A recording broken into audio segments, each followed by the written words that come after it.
Cek.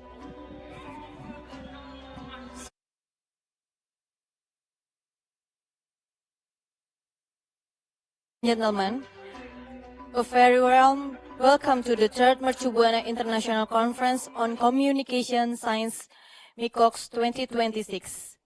My name is Gadis, and it's my pleasure to be your Master of Ceremony today. We are delighted to welcome our distinguished guests, speakers, presenters, researchers, lecturers, practitioners, students, and participants join us both on-site and online from across Indonesia. As we are about to begin, may I kindly invite everyone to take your seats. Please ensure that your mobile phones are switched silent mode, and our opening ceremony will begin shortly. Thank you for your attention.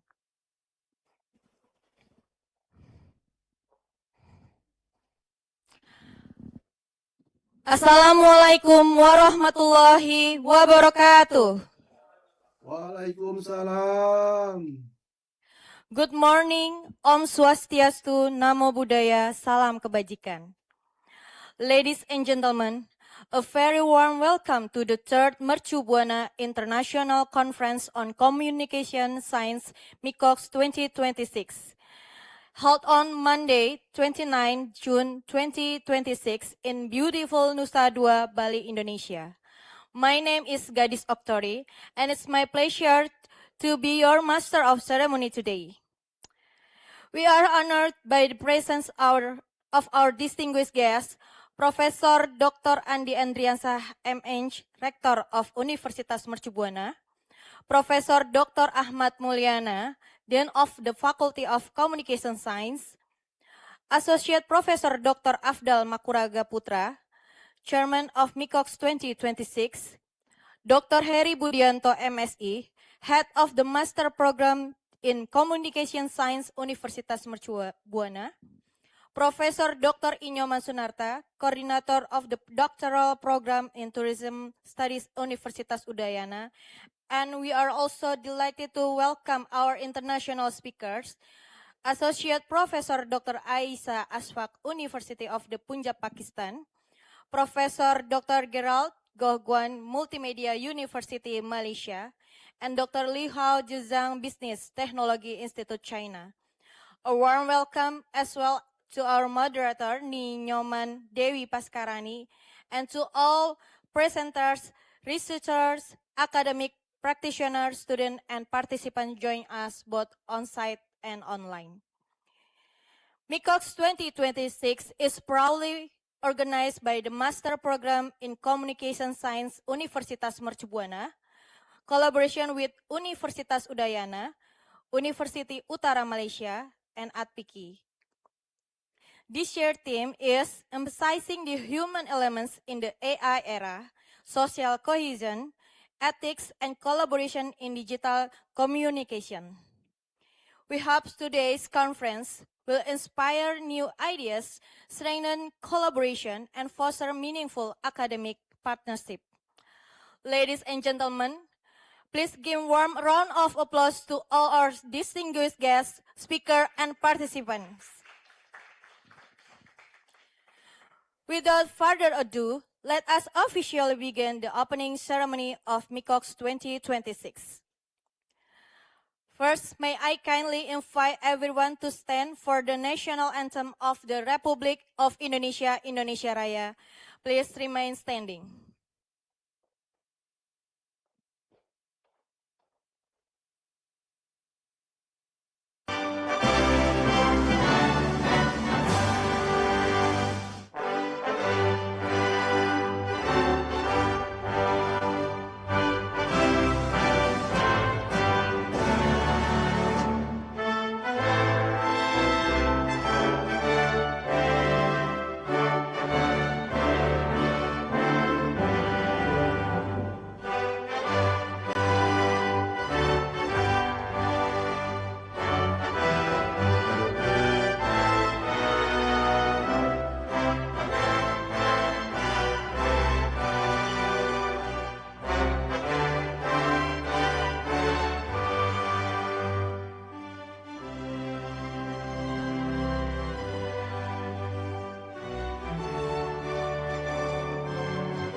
Thank you, ladies and gentlemen. Please be seated.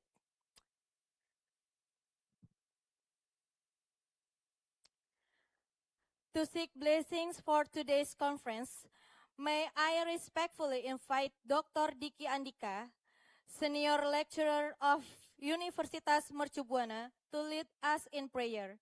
Dr. Diki Andika, please, the floor is yours.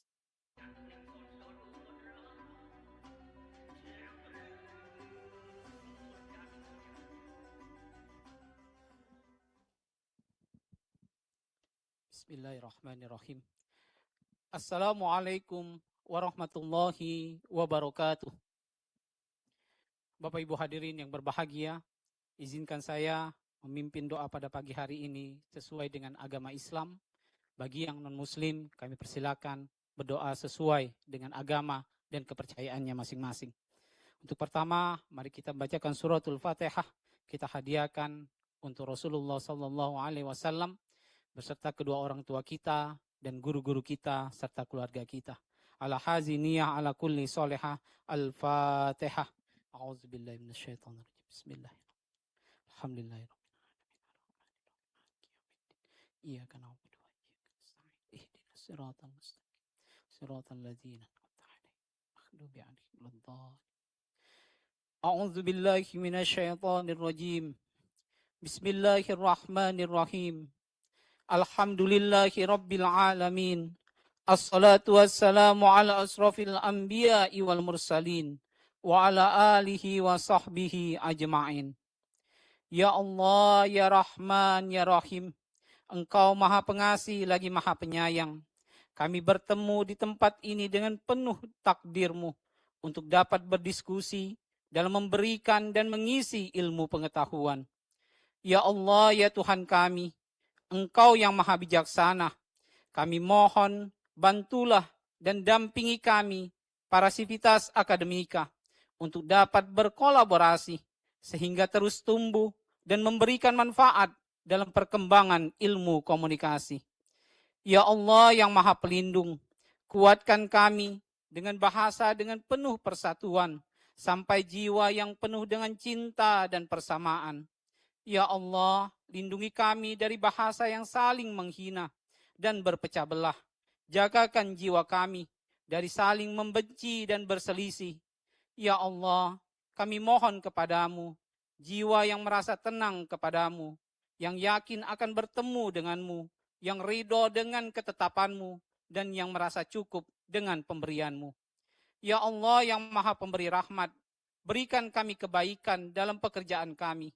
Berikan kami keberkahan dalam rezeki kami, dan berikan kami kesehatan dalam menjalankan tugas dan tanggung jawab kami.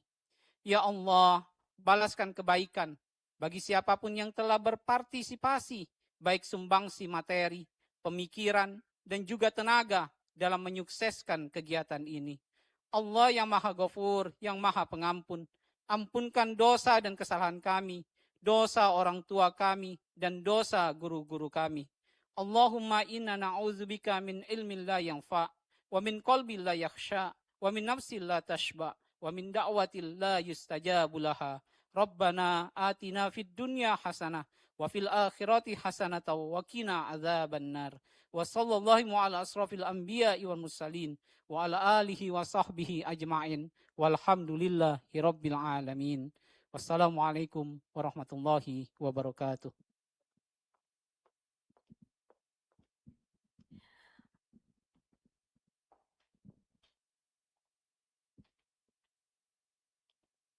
Thank you, Dr. Diki Andika, for leading the prayer. Ladies and gentlemen, behind every successful conference is the dedication and hard work of many people working together. To present the committee report, may I respectfully invite the chairman of MICoCS 2026, Associate Professor Dr. Afdal Makuraga Putra MSI, to deliver his report. Please welcome Associate Professor Dr. Afdal Makuraga Putra.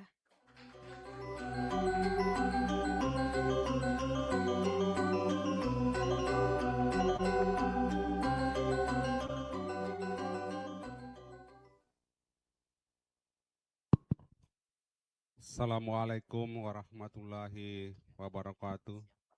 Om Swastiastu, Namo Buddhaya, Rahayu, Salam Kebajikan. A very good morning to you all. Peace and prosperity be upon us. The Honorable Rector of Universitas Mercu Buana and the executive leadership who join us with online, distinguished leaders and our partners university, our esteemed keynote and invite speakers, Associate Professor Dr. Ayesha Isfak, Professor Dr. Gerald Goh Guangan, Dr. Liu Hao, and Professor Dr. Ahmad Mulyana. Our value co-host partners from Universitas Udayana and University Utara Malaysia, representative of our publication partner journal, and distinguished conference participants both gathered here in this warm hall today and joining us across virtual space. Ladies and gentlemen, on behalf of the entire organizing committee, it is with profound gratitude and immense pride that I welcome you to the third Mercu Buana International Conference on Communication Science, MICoCS 2026. Today, we convene under deeply reflective themes emphasizing the human element in the era, social ethics, and collaboration in the digital communication. Amidst the exponential leaps of artificial intelligence capable of mimicking how humans think, write, and even speak, this conference serves as a vital reminder that no matter how advanced an algorithm becomes, it can never replace of the depth of human empathy, ethical wisdom, and the warmth of genuine human collaboration. Ladies, distinguished guests, the journey to this morning was not easy to undertaking. We have been meticulously preparing for MICoCS 2026 since January of this year, with the witnesses' remarkable enthusiasm, receiving of total 114 Solarly submission. This morning, about 30 participants are physically here with us to deliberate offline, while remaining solar are connected with online.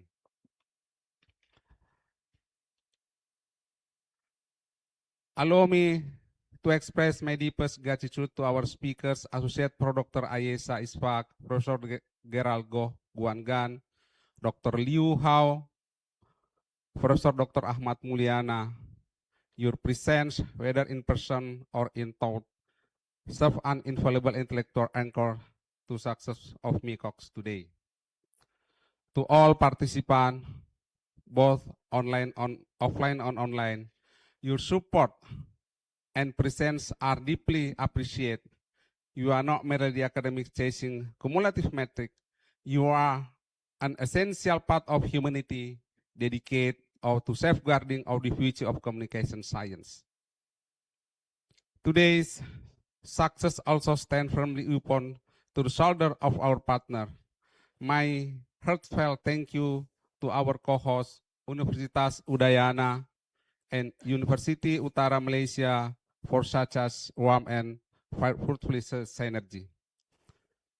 An equal expression of gratitude goes to our lineup of publication partner journal, JKMGC, University Kebangsaan Malaysia, GCLC, Multimedia University Malaysia, Perspektif Komunikasi, Universitas Muhammadiyah Jakarta, Mirhurs, Universitas Mustopo Jakarta, Cyber PR, Universitas Mustopo Jakarta, Skriptura, Universitas Kristen Petra Surabaya, Pikma, Coverage, Unpak, Markomer, Visi Komunikasi, Reputasi, and Buana Media Watch.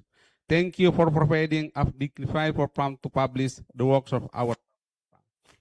Ladies and gentlemen, let us treat this conference an a laboratory of critical talk. Let the machine handle the computation. Our task today is to nurture our humanity.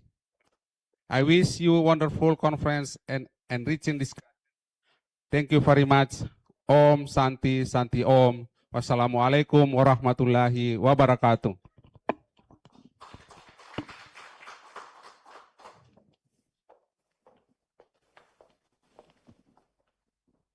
Thank you, Associate Professor Dr. Afdal Makuraga Putra, for your report.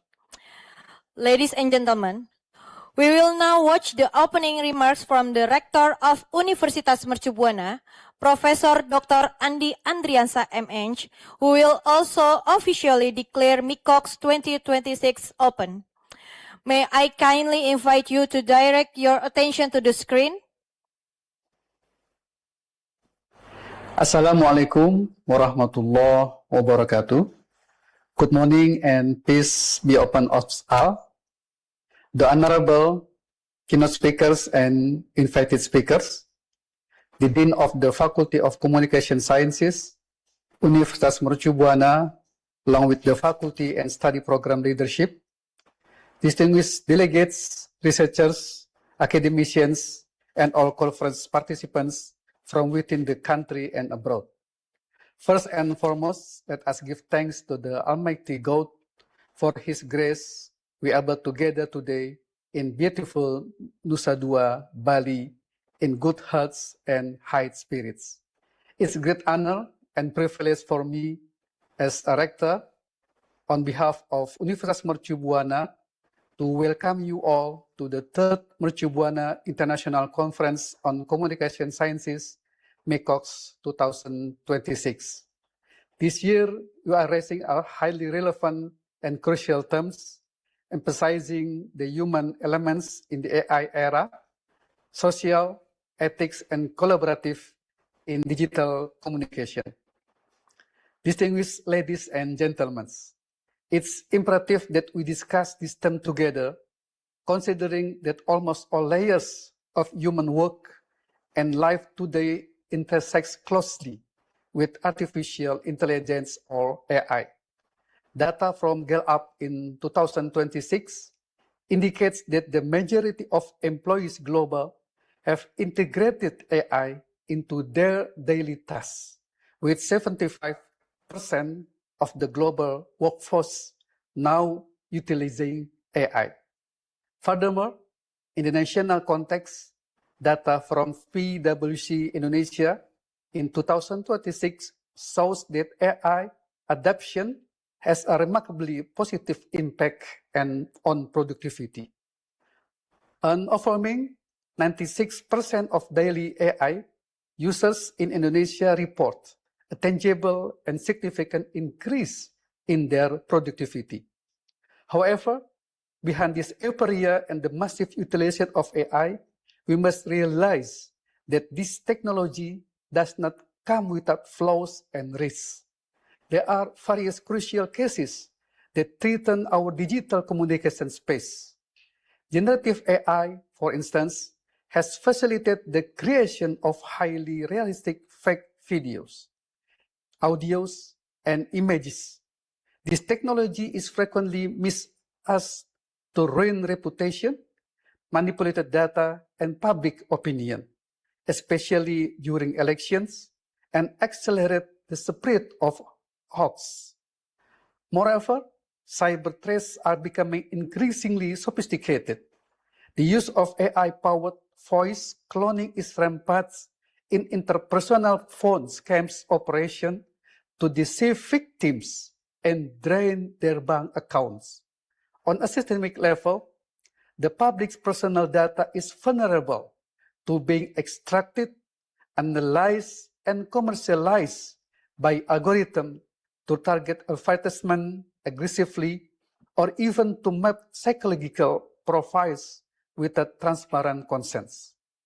Estimate guess, in the face of these disruptions, there is one fundamental truth we must always remember.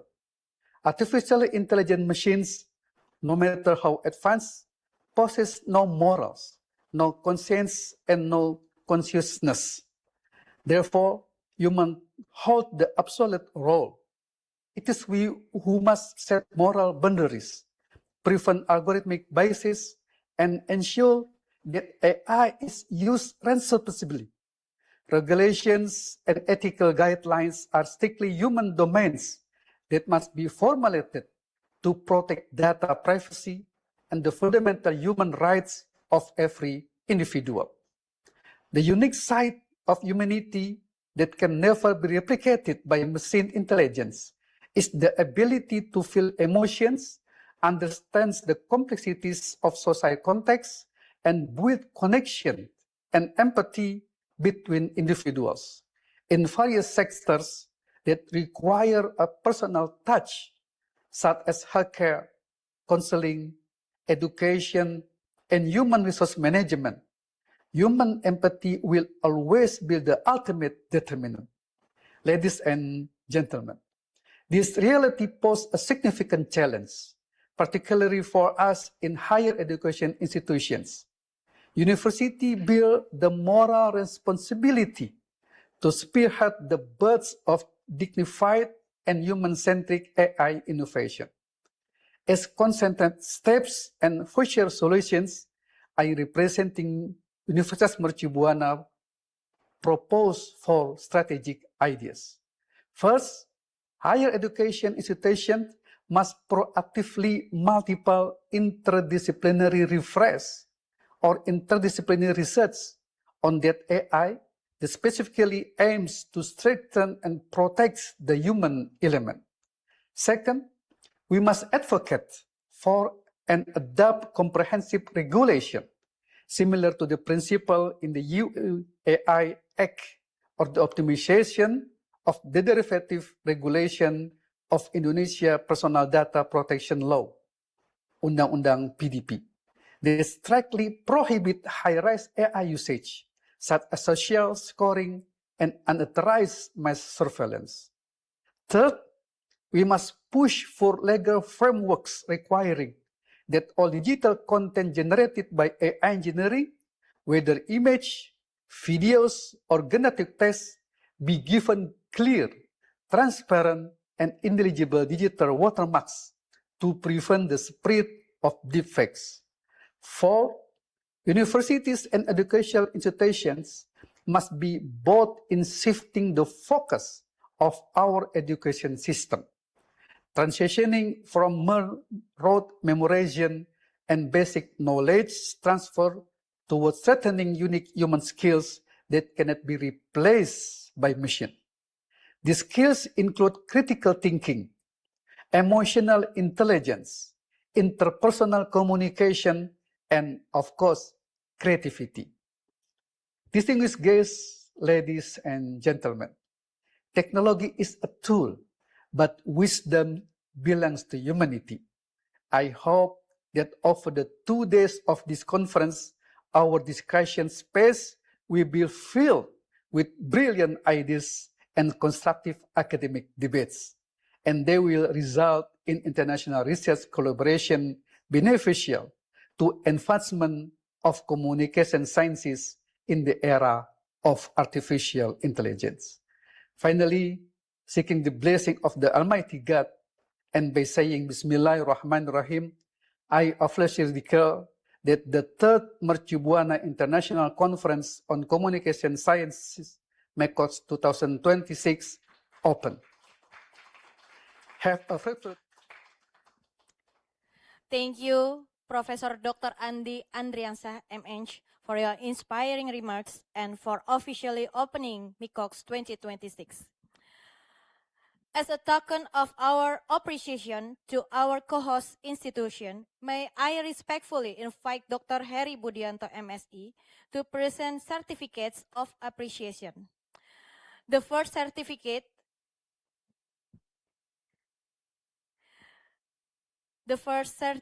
will be presented to Universitas Udayana and received by Dr. Ninyoman Dewi Paskarani, SS, MSE. Please give them a warm round of applause to join us to the stage.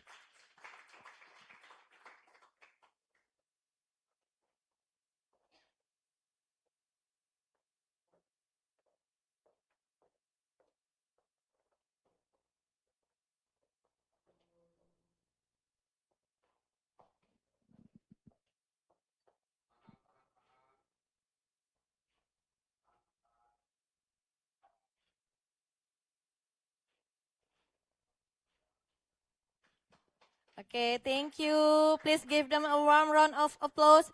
And second, certificate of appreciation co-host from Universities Untara Malaysia will be received by Dr. Nur Azizah Abdullah, Deputy Dean for Research and Innovation at SMMTZ Universitas Utara Malaysia. Please welcome. Oh, okay. That's joining us virtually. Okay. Okay, let us give them a warm round of applause from here in Bali. Thank you very much to all our partners for their valuable contribution to success of MICoCS 2026.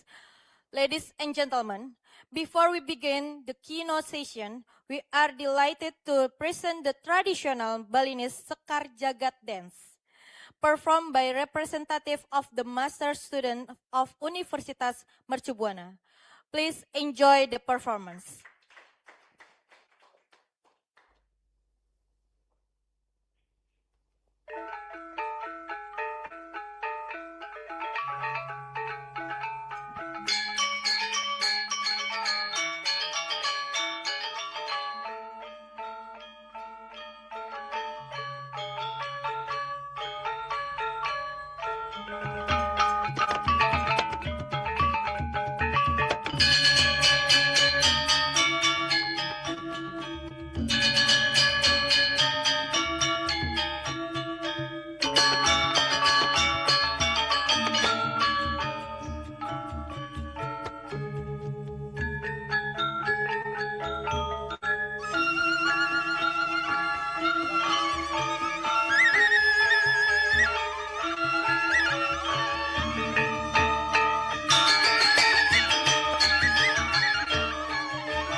Thank you.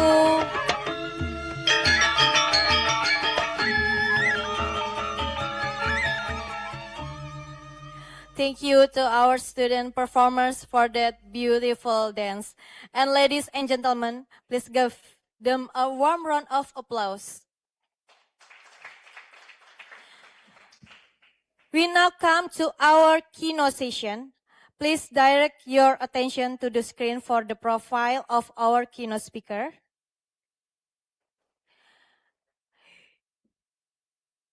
And you are welcome to enjoy the coffee and refreshment available outside the ballroom while continuing to follow the session. And it's our great pleasure to welcome Associate Professor Dr. Aisha Ashfaq join us online from the University of the Punjab, Pakistan. Hello, Professor Aisha. Good morning. Hi, good morning. Okay, it's wonderful to have you with us today. Thank you. Thank you for taking the time to join MICoCS 2026 and share your insight with us. And please give a warm welcome to our keynote speakers. Okay, Professor Aisha, and now the floor is yours. Thank you very much. I hope I'm audible. Bismillahirrahmanirrahim. Assalamu alaikum and good morning. First of all, I would like to congratulate Faculty of Communication Studies, Universitas Mercu Buana, Jakarta, for organizing such a wonderful international conference on communication science.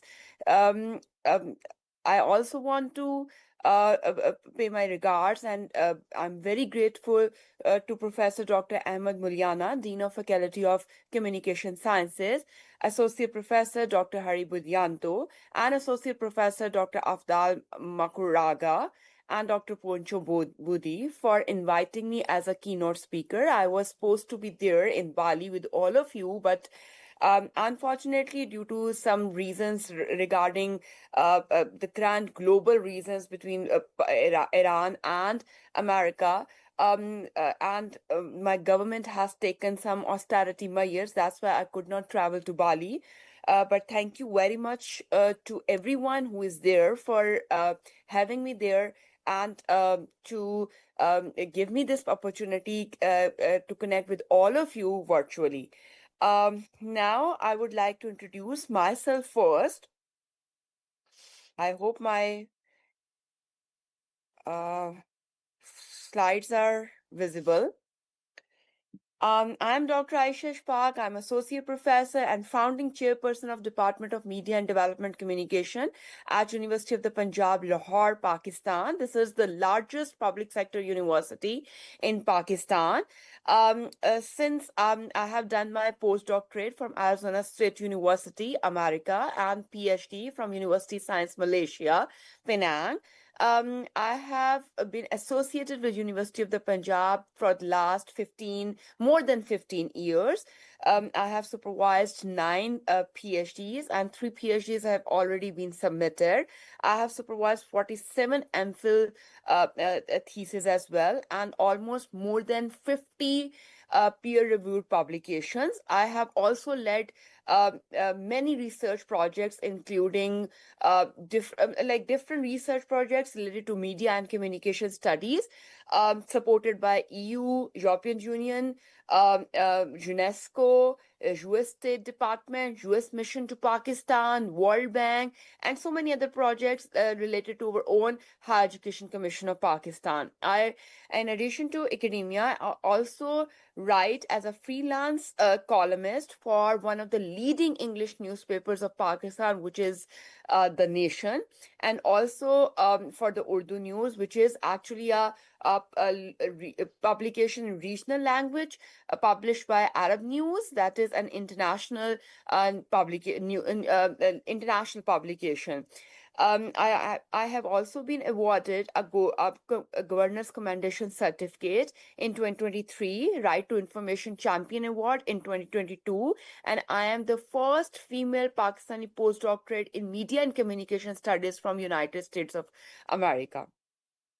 Now, if we discuss the theme of our conference, then it revolves around that how AI has transformed our lives, specifically related to media and communication studies. So my area of speech is also related to AI, and then how AI has transformed our journalism, our news values, our news feed, and everything. So, related to our theme of this conference, my keynote speech is from virality to vulnerability, audience trust, and behavioral shifts in AI curated news feeds in Pakistan. Um, if we see, then the technological evolution has affected most aspects of our lives, and the consumption of news is one such aspect. News consumptions and news organizations are rapidly changing with the advancement of artificial intelligence in both content creation and consumption. In an age of endless scrolling through news feeds from social media platforms like Facebook, TikTok, X, which is previously known as Twitter, algorithms fueled by AI have become the gatekeepers of what type of news organizations can reach consumers, along with how much content is presented to consumers. And I think the same is in Pakistan and the same goes for the Indonesia, if I'm not mistaken. Then the introduction of artificial intelligence, AI algorithms to curate news feed has influenced users' daily consumption habits that has impacted the ability of social media to provide valuable information to users in a reasonable way, providing content based on their interests, preferences, past behaviors, and engagement. Although AI personalized news has increased engagement through virality, this may be questionable if it lowers trust with the audiences and potentially devalues the experiences of consumers consuming news. And this is the concern all over the world nowadays, as users increasingly find themselves overwhelmed with content filtered through algorithms. Our understanding of trust in journalism and the scope for diversity of information is diminished and questions the potential for deepening filter bubbles. Pakistan also has seen an increase in the use of AI curated news feeds alongside increased use of social media as a news source. According to Pakistan Telecommunication Authority, um, um, nearly 71% of um, Pakistan's internet users are using social media, and many of them are relying on social media as their main source, news source. Although this shift grants users more real time information and access to a wider array of content, it also presents considerable challenges with respect to information accuracy, trust, and authenticity. Relying on AI algorithms to showcase information based on users' interaction tends to promote information and news that narrows the user's perspective, as the user is getting news and content that supports existing views and biases. The idea known as filter bubble, where the algorithms reinforce existing beliefs, limiting exposure to diverse viewpoints. That results eroding trust. Personalized feeds undermine credibility of traditional journalism, and which we call as engagement trap. Virality rises while news quality and accuracy declines. If we see that this is how it happens. Now, if I want to discuss that what I did with my research, then the research objectives of my research was to explore how AI algorithms on platforms like Facebook, TikTok, and X, formerly known as Twitter, are shaping the news consumption habits of Pakistani audience, and to assess the impact of AI curated content on trust in journalism and the credibility of news sources among Pakistani social media users. This study was based on media dependency theory. Media dependency theory, Ball, Rockich, and D. Floor posits that the individuals rely on media to satisfy their informational needs, and the dependency influences that how individuals perceive, interpret, and trust the news. Given the increasing reliance on AI and the individual's relationship with social media platforms that offers curated content according to the taste and the implication for the user's reliance on these platforms in terms of news consumption is significant. There are so many studies that examine the user's engagement with AI roles in news consumption and noted that while it promotes engagement, the selective exposure created by artificial intelligence also fosters filter bubbles and echo chambers. Not only is the dependency on AI platforms growing, but there are implications for trust given that AI is audacious focused on engagement and not on information, which may facilitate the erosion of trust in the traditional media. The personalization factor is responsible for political polarization by amplifying ideological disagreement by emphasizing content that defines what users want. As users develop a greater dependence on AI curated news, the ethical challenges related to transparency and media literacy must be considered with respect to addressing the negative implications resulting from increased media.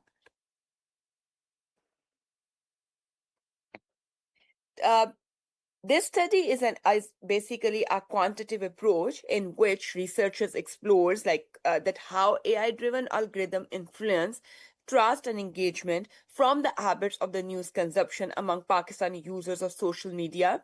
Survey method was used to gather data from users of social media and data analyzed statistically using SPSS to identify patterns and correlations.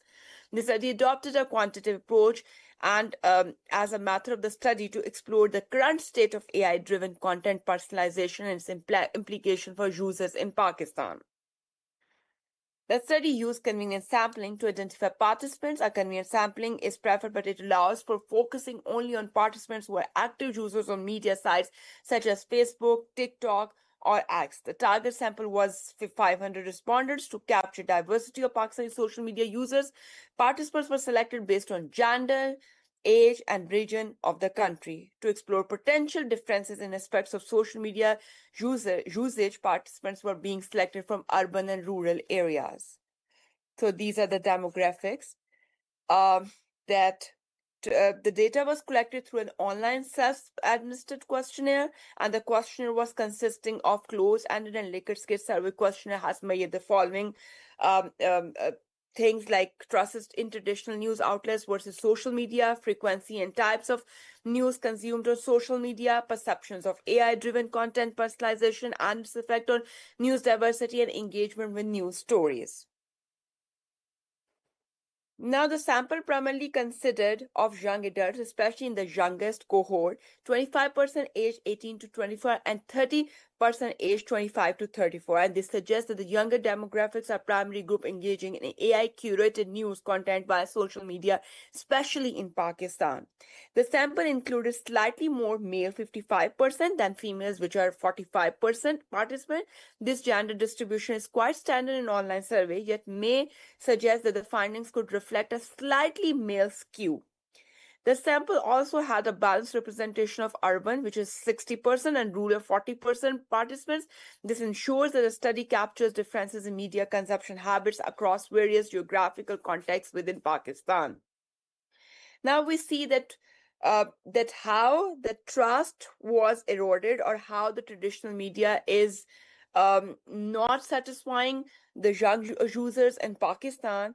Then the mean score for trust in traditional news outlet was 3.18, which suggests that respondents exhibits a somewhat neutral trust in traditional news. A significant proportion, 45% of the participants, have low trust in traditional news. While 35% express neutral trust, this implies a growing skepticism towards traditional media, possibly due to political biases or lack of perceived accountability and credibility.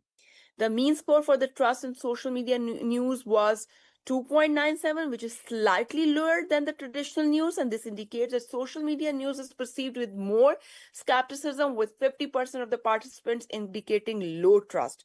Despite social media's ability to deliver fast news, freedom of expression, and without biases, the majority of users appear to have concern about its credibility and accountability in the wake of fake news, propaganda, AI hallucinations, misinformation, and disinformation. So the data suggests that both traditional social media news outlets are met with some level of skepticism, but social media platforms are perceived to be less trustworthy than the traditional media sources in Pakistan. This could be due to the increasing influence of AI-driven algorithms that prioritize engagement over accuracy. Now, if we see, then the correlation between the frequency of the news consumption and engagement with news stories on social media, then which is also indicating almost the same kind of results. Now, trust versus correlation. Engagement correlation, then we see that AI curated news feeds would diminish people's trust in credible journalism and foster skepticism towards traditional news outlets. The finding of my study support this argument as well. The data showed respondents who relied more on AI curated news tended to trust traditional journalism less, as demonstrated by Pierre's correlation, which demonstrated a strong negative correlation between the trust in AI curated news and trust in traditional news sources. As users rely on personalized AI driven news, they become more likely to lose confidence in the credibility of traditional news outlets. The statistical analysis through Pearson correlation demonstrated greater reliance on AI curated news feeds were correlated with reduced trust in traditional journalism. Now we see the filter bubbles. Then definitely the technonic shift is underway in which audience place their trust. Reliance on traditional media continues to fall while its dependence on YouTubers, TikTokers, and podcast surges, particularly among younger demographics. Online influencers are now perceived as posting a threat to accurate information equivalent to that of national politicians. Now, there are the three kind of things that we can see not only in Pakistan but I think all over the world. One is traditional media in retreat. Audience dependence on established news organization continues structured decline. A trend accelerating with each successive younger cohort entering the news ecosystem. The influencer threat. Online creators are now viewed as among the most significant vectors of misinformation, a perception that matches and some demographic exceeds concerns about political actors. And the third one is definitely the chatbot reader emerges. AI chatbots as primary source news sources remain a minority behavior, but their adoption is rising sharply among a young audience, representing the frontier of next trust crisis.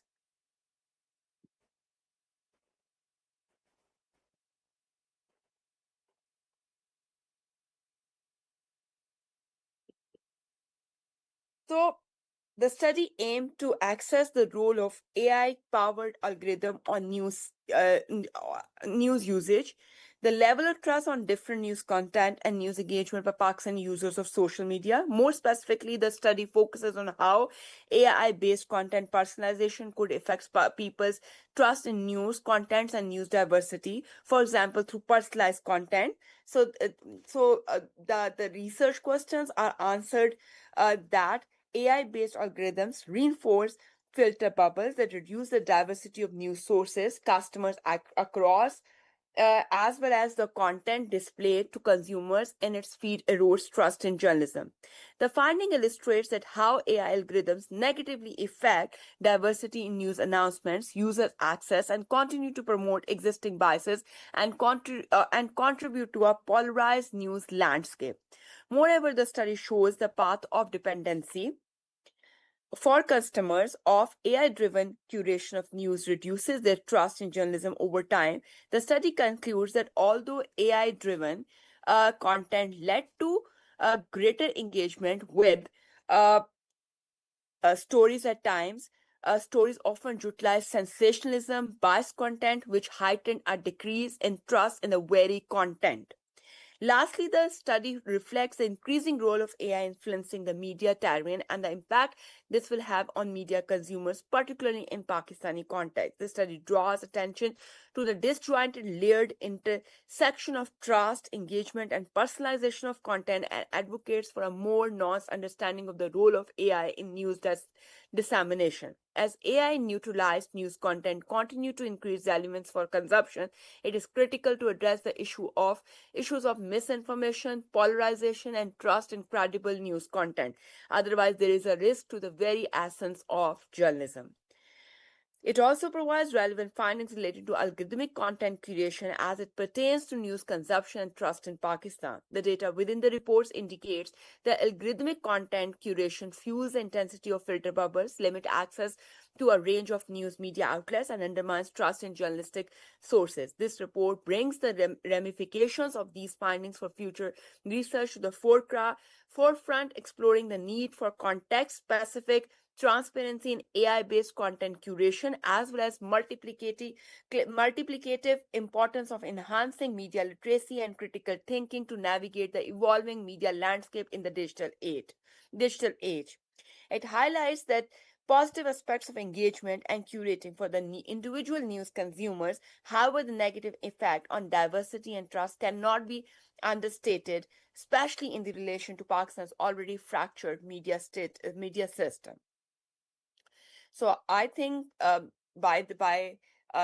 through this literature and through all the data that we actually gathered, it is very much important for the policymakers, for the educators, and for the journalists and people who are in academia of media and communication studies. Definitely, media literacy, and now AI literacy is very important to highlight that what is right, what is wrong, how journalistic values, journalistic morals, journalistic ethics can be preserved or maintained through our practices, through our lectures. So it is important. So thank you very much once again. And I also congratulate and pay my best wishes to everyone, to all the team members who are organizing this conference, to have very fruitful 2 days of this conference. Thank you very much for having me.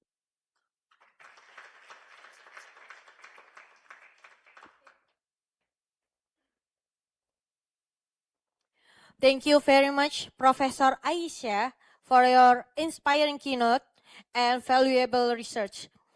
And please give our keynote speaker a warm round of applause. Thank you once again, Professor Aisha. We sincerely hope to welcome you again at future MICoCS conference later. And we will now move to our international plenary session.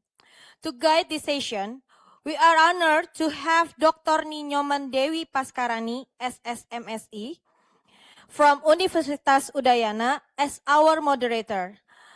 Dr. Paskarani is a senior lecturer and researcher in communication studies with extensive in media, culture, and strategic communication. Please welcome Dr. Paskarani Dewi, SSMSI.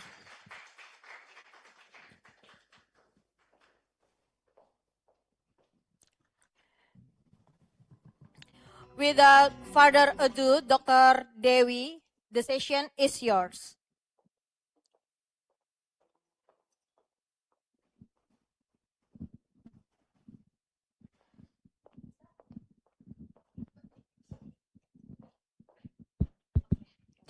Check.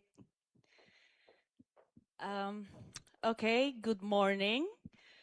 Distinguished guests, respected professors, and also researchers, colleagues, and all ladies and gentlemen, the participants of this seminar. It is great pleasure to me to welcome all of you in this seminar, the third Mercu Buana International Conference on Communication Science 2026. As mentioned before, my name is Dewi Pascarani.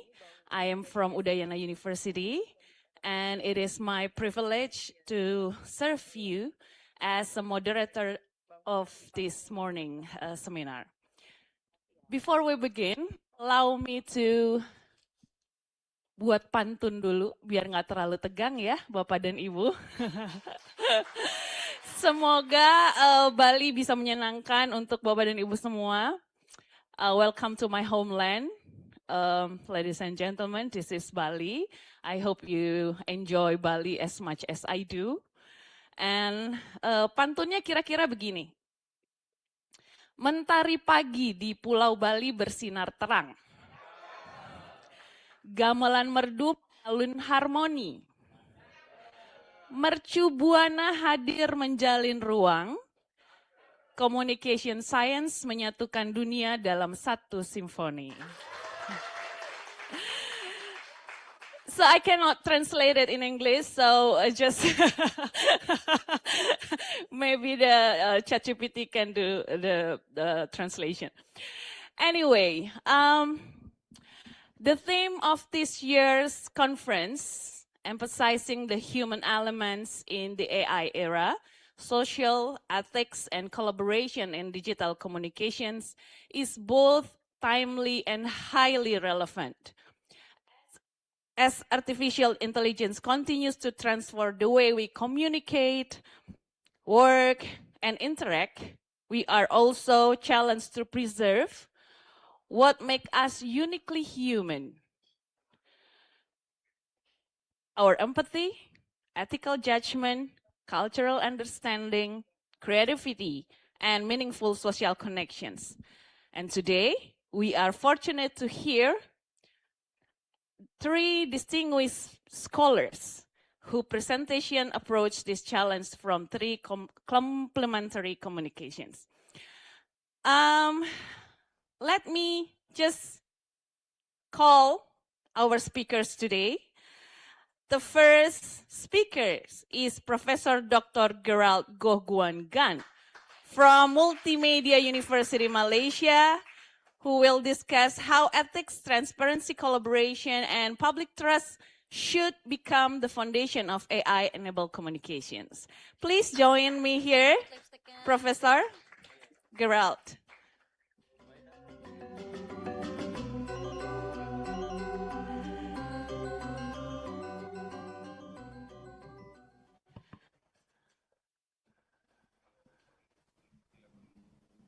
Okay, the pointer here. Our second speaker, our second speaker is Dr. Liu Hao from Zhejiang Business Technology Institute, China, who will explain about the impact of the overseas social media influencers on the international dissemination of Chinese city image. Yes, please join us.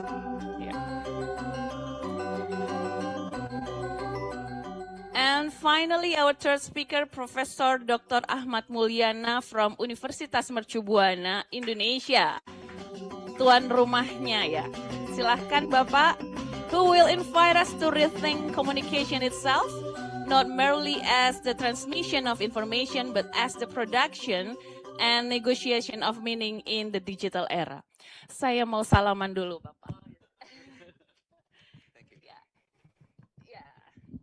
Semoga semuanya lancar ya Bapak-Bapak. And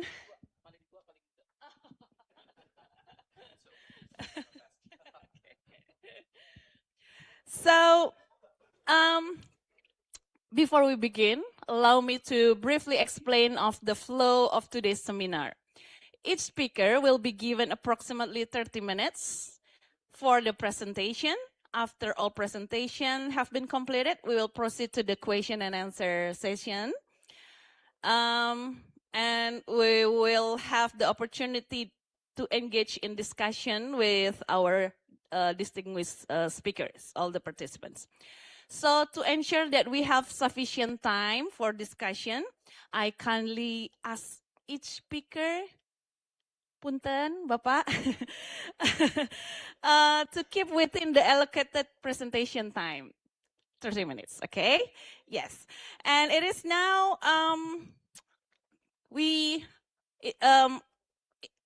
welcome the first speaker, Professor Gerald Goguan Gan from Multimedia University. The floor is yours, Professor.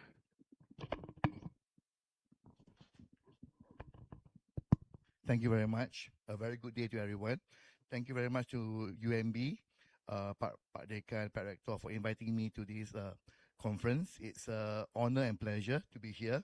And it's wonderful to be able to meet all of you delegates online and also offline over here in beautiful Bali.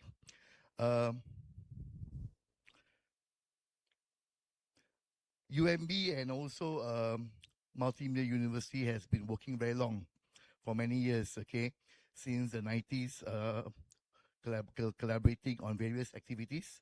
And it's very nice to meet everyone again in person in beautiful Bali. Okay, could I have my slides, please?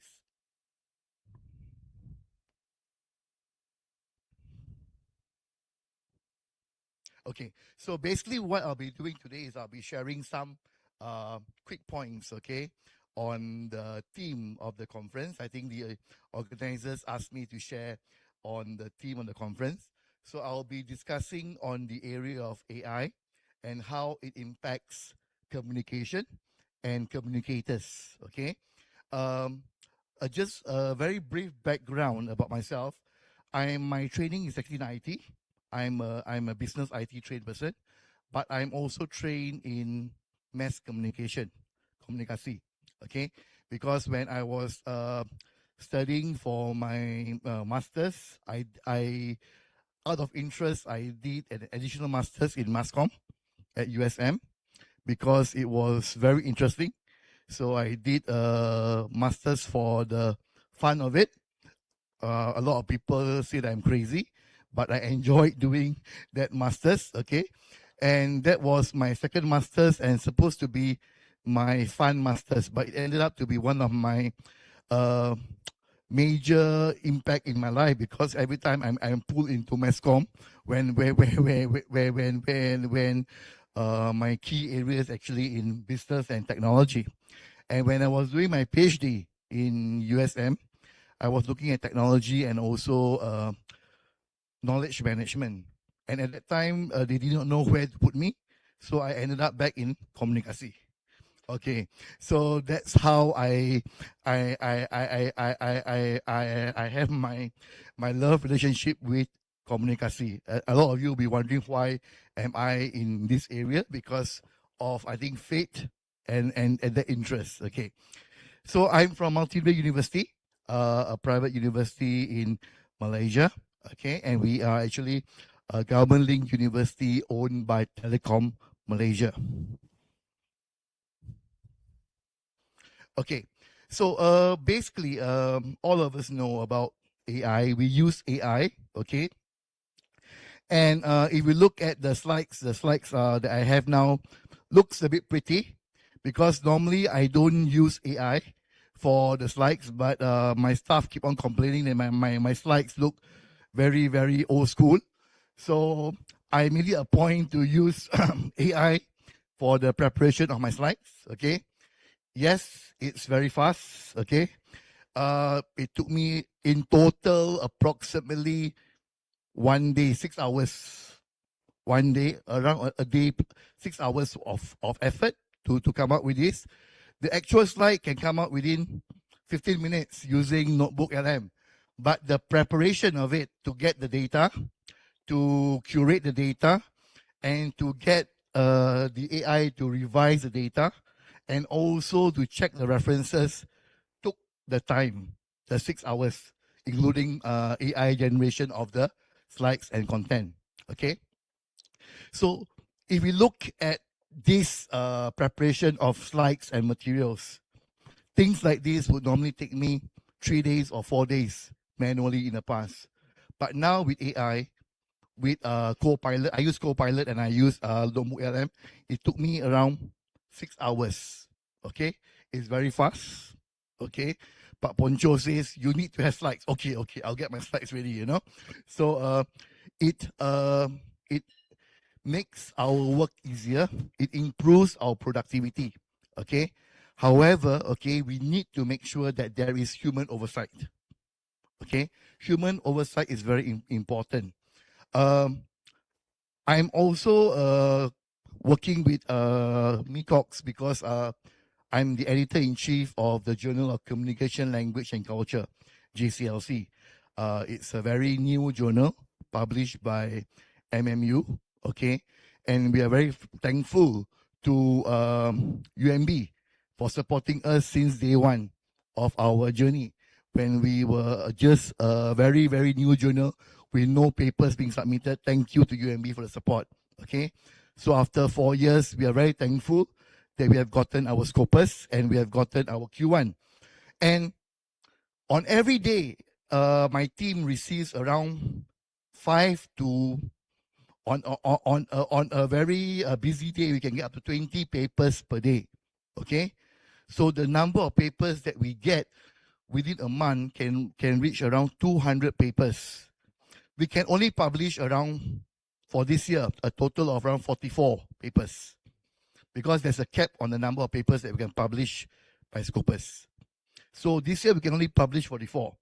But because of AI, our life is very easy now, because almost 95% of the papers are AI generated. So what happens is that when my team checks the papers that are submitted to the journal, the AI index is 100 or 80 and above for majority of the papers. So that makes our life easier. We send back the paper to the authors to tell them your AI index is high. Please relook at it. Okay. So I think that is a common problem that we have with AI, because everyone uses it, and the human voice and oversight is no longer there. The same goes for work that we do. If we use AI too much, what is the point of having journalists? Okay, so we need to make sure that the role of humans are still very relevant and pertinent, even though we use AI. So AI is there to help us in the back end, to make us more productive, to make things look nicer. Of course, the slide looks way nicer. I wouldn't be able to generate this myself, okay? Thanks to AI, it looks pretty, okay? But the control has to be there in the hands of humans. So 3 key pillars that I would like to touch on, okay, very quickly. I know I'm short of time, okay? Devi has gave a warning. So we're talking about cohesion, okay? Ethics, okay, and collaboration, and how all these play a role in ensuring public trust. Okay, so we need to ensure, even though we have AI, okay, the content that we develop as communicators must promote social cohesion and trust. That's a very important thing that we need to remember of. Ethics is very crucial in whatever we do as communicators, okay? And we need to foster collaboration to see how we can work together. Okay, so for social cohesion and the misinformation or disinformation crisis, okay, we need to ensure, okay, that trust is there, and we need to also be careful to ensure that misinformation and disinformation are looked into. There's a lot of wrong information available, okay, out there. So we need to be able to have the literacy, awareness to discern between what is true and what's not true. A lot of deep fakes out there. They can look like you, but it's not you. Okay, we need to be able to differentiate this. Okay, so like for example, the classic case in Malaysia we had was with this AI and so on. People generated content about fictitious resorts available in Malaysia. So what happened was there was this senior elderly couple. They saw that online and they thought it was a real new resort. And they traveled all the way there only to find out that that resort never existed. But that was a good case because that created awareness among the seniors in Malaysia to be more careful. Okay? It was a sad case, but a good case because it created that awareness among the public and social media. Okay?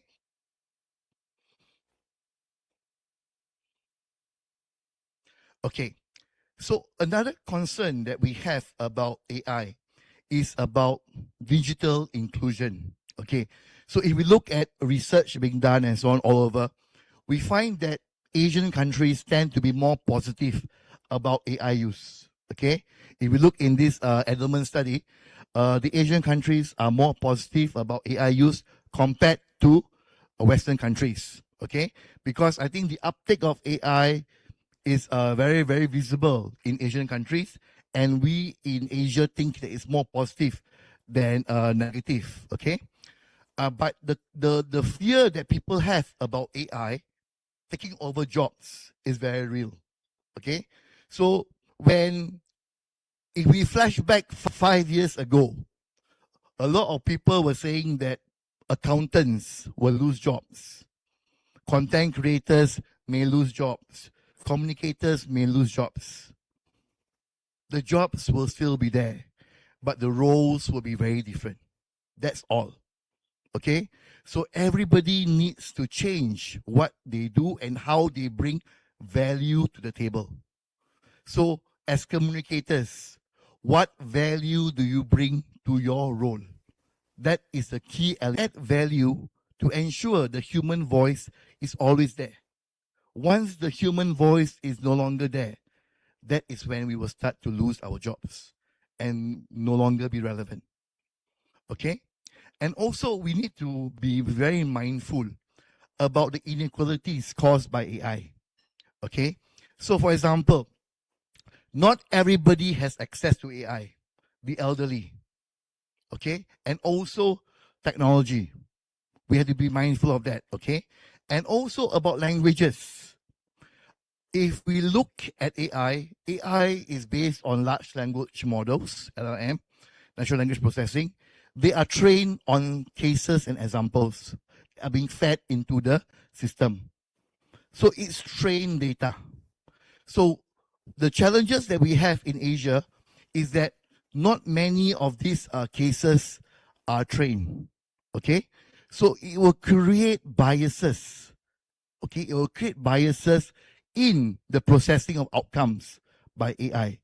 So we need to be very, very careful about this. Okay, so for example, in JCLC, we promote, we encourage papers on AI in local languages.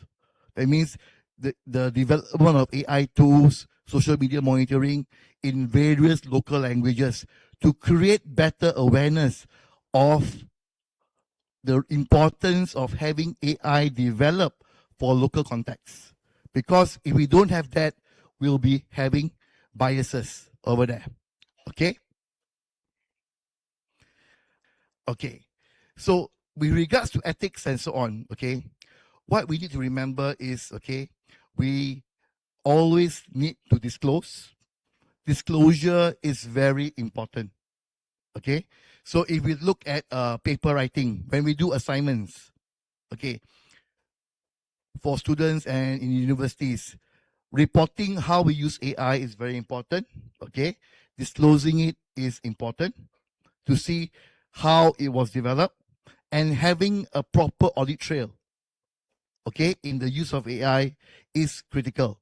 So in MMU, it's okay for students to use AI for their assignments, but they need to have proper audit trail. So in MMU, we use Copilot Enterprise. So students are able to archive their audit trail over there, and that can be extracted for their submissions to investigate if there are any issues. But with regards to the AI similarity, it has to be below 20%. That is the expectations of submissions in the university. So you can use as much AI as possible, but when we run it into the system, it should not be more than 20%. Okay, but it's very important to ensure that tools like Grammarly and so on, they can convert the AI index to be very high. So students need to be very mindful of this use and so on. Okay, and there are cases of students having thesis submitted. The AI index is like 80%.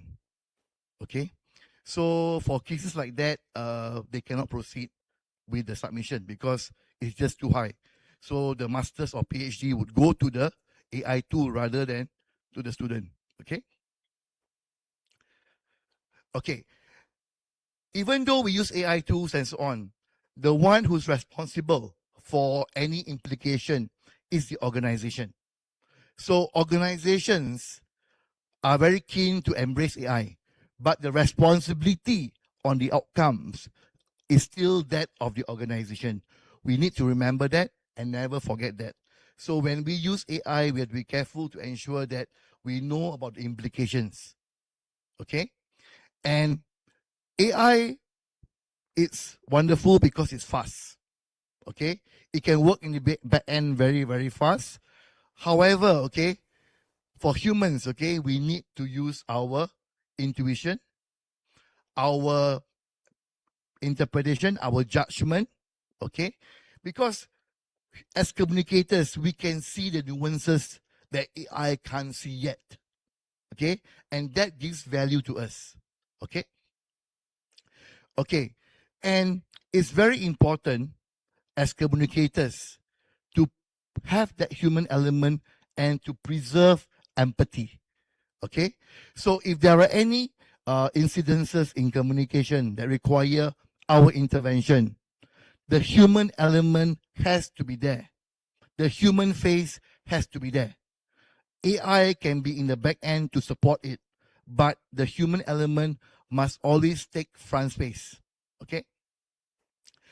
So, communicators is at the nexus of this.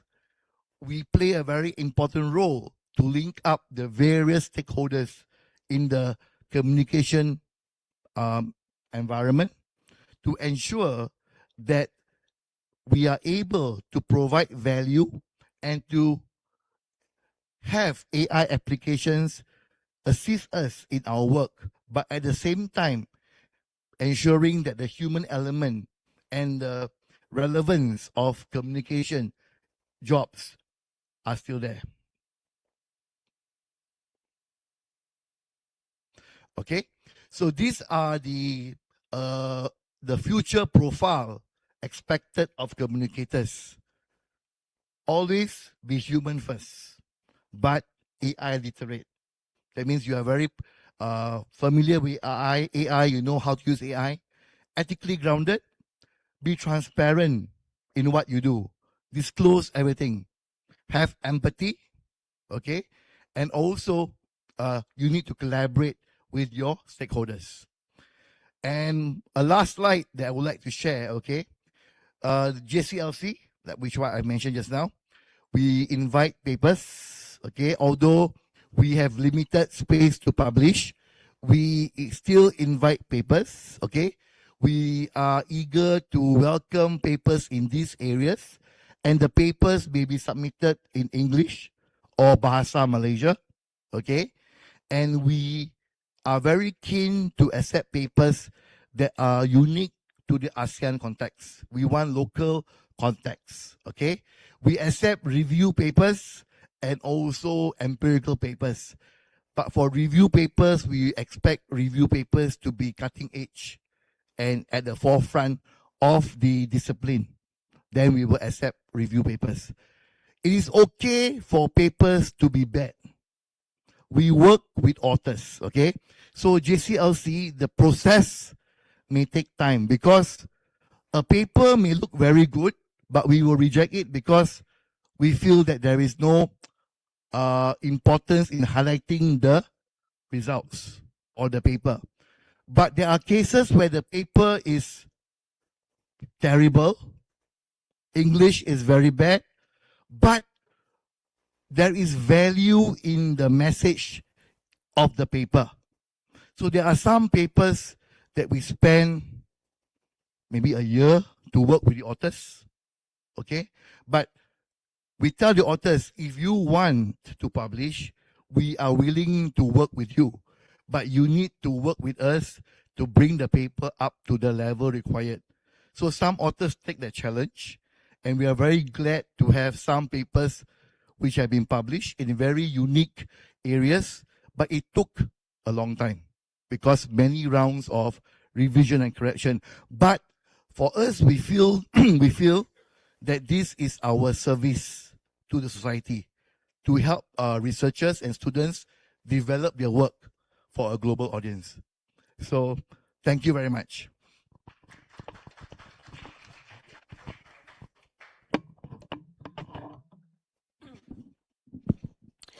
Thank you very much, Professor Gerald. Please have a big round of applause once again to Professor Gerald for a very truly inspiring presentations. We should learn a lot about the AI, the use of AI, especially to our students here in Indonesia. And ladies and gentlemen, Professor Gerald reminds us that although AI delivers unprecedented technological capability, our greatest responsibility is to preserve human values. Yeah, and we are going to proceed to the next speakers. Now we are going to have Mr. Liu Hao, the head of communication and planning department of Zhejiang Business and Technology Institute of China. Since I haven't had your CV, please kindly introduce yourself a little bit to us, and then the floor is yours. Thank you. Hello. Hello, everyone, and it's my privilege to be here.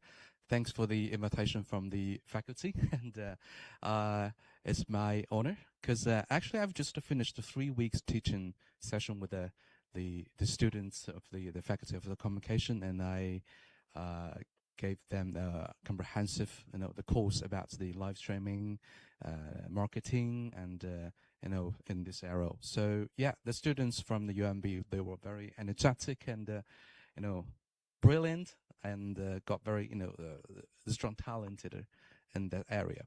So yes, my name is Liu Hao, and well, actually, I come from the ZBTI, which is the Zhejiang Business Institution of Technology. So ZBTI and the UMB, we've actually established the collaboration 3 years ago. And back to then, we signed the contracts, and then we signed an MOU and for this live streaming and the media program, overseas program with the UMB. And during the past 3 years, we've approached the exchange programs for the students from our two sides. The ZBTI students come to the UMB, and the UMB students come to the ZBTI. And I believe this October or maybe November, late October, there will be more than 20 UMB students will visit the ZBTI for 3 weeks. And yeah, that's the what we've got in the past 3 years. And back to 2024, and I gave the online teaching for the live streaming, the course to the students. And this year, well, lucky for me to be here and yeah, to come join into this the conference.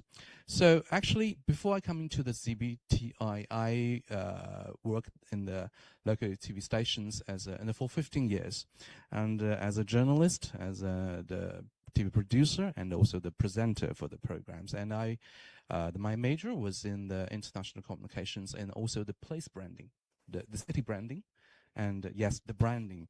Well, also maybe 3 to 5 years as the journalism, investigative journalism, and for my own program. So after moving to the ZBTI, and I focus on the what we call the new media, because as we all know, it's kind of like the global phenomenon that the traditional media has been, challenged, declined, because the rise of the new media and the internet and the self-media, what we call it. So, yes, this is my focus. And actually, today, the case I want to bring and to share with all of you actually originated from a research that I led my team to conduct last year. It may not that closely related to the AI, because the scale, or maybe the period of the research originated from the 2021 to 2025. Back to then, the place branding was not adopted or the AI technologies that much. So, but I think the the key findings of our research actually fit for the theme of today's conference is we emphasizing the human elements. Yes, human elements in the place branding. Yes, let me start. Switch to my slide. Yes, from the other shaping to the co-shaping. Well, this is the story, or maybe the research originated from what the Ningbo government, Ningbo is the city of Ningbo is actually where the CBTI is, and the municipal government of Ningbo launched a program since 2021 and to establish what we call the overseas communication offices. They invite the foreign residents, students, overseas students, and maybe the workers who live in Ningbo as special experiencers, to the local activities and events, and also encourage them to post on their social media accounts, particularly on the overseas social media account like TikTok and Instagram. So this is where we start. Actually, when we talk about the city, well, people will know. I believe all of you might know Beijing, Shanghai, Shenzhen, and even Chongqing. I think it's quite popular, the hot city in the YouTube currently. So yes, of course, they are the biggest cities, who says the popularity or maybe the most attention from abroad. But think about it. Imagine if you are a mayor or if you are the officers for a mid-sized city. The definition of a mid-sized cities, back in China, could be with the population between maybe, 8 million to 10 millions, and also with the centuries of the heritage history, with the vibrant economies, a lot of things. But actually, for those medium-sized cities, it's very difficult for them to obtaining the presentations or existence on the overseas social media. Just like what we mentioned, we all know about China, maybe those 3 to 5 big cities. But what about those medium-sized cities? That is actually, let me see. Okay. This is what the Ningbo has suffered from, this dilemma. Well, Ningbo is the major supported city in China, the Zhejiang province, and despite being one of the world's most busiest and prosperous ports, also the birthplace of the Chinese modern banking systems, the Ningbo suffer from what we might call the algorithmic invisibility, which means it simply do not exist in the virtual economy of global social media. So the municipal government, apart from those regular investment on the branding, for example, maybe spending money on the advertising or some things, beside those actions, the Ningbo, the municipal government, they launched something very bold. They launched what they called the Overseas Communication Officers Program. They inviting the foreign residents, students, and travelers who already living and working in Ningbo, and giving them the title of that officer. But to be clear, it's not real officers, and the government will not pay for them.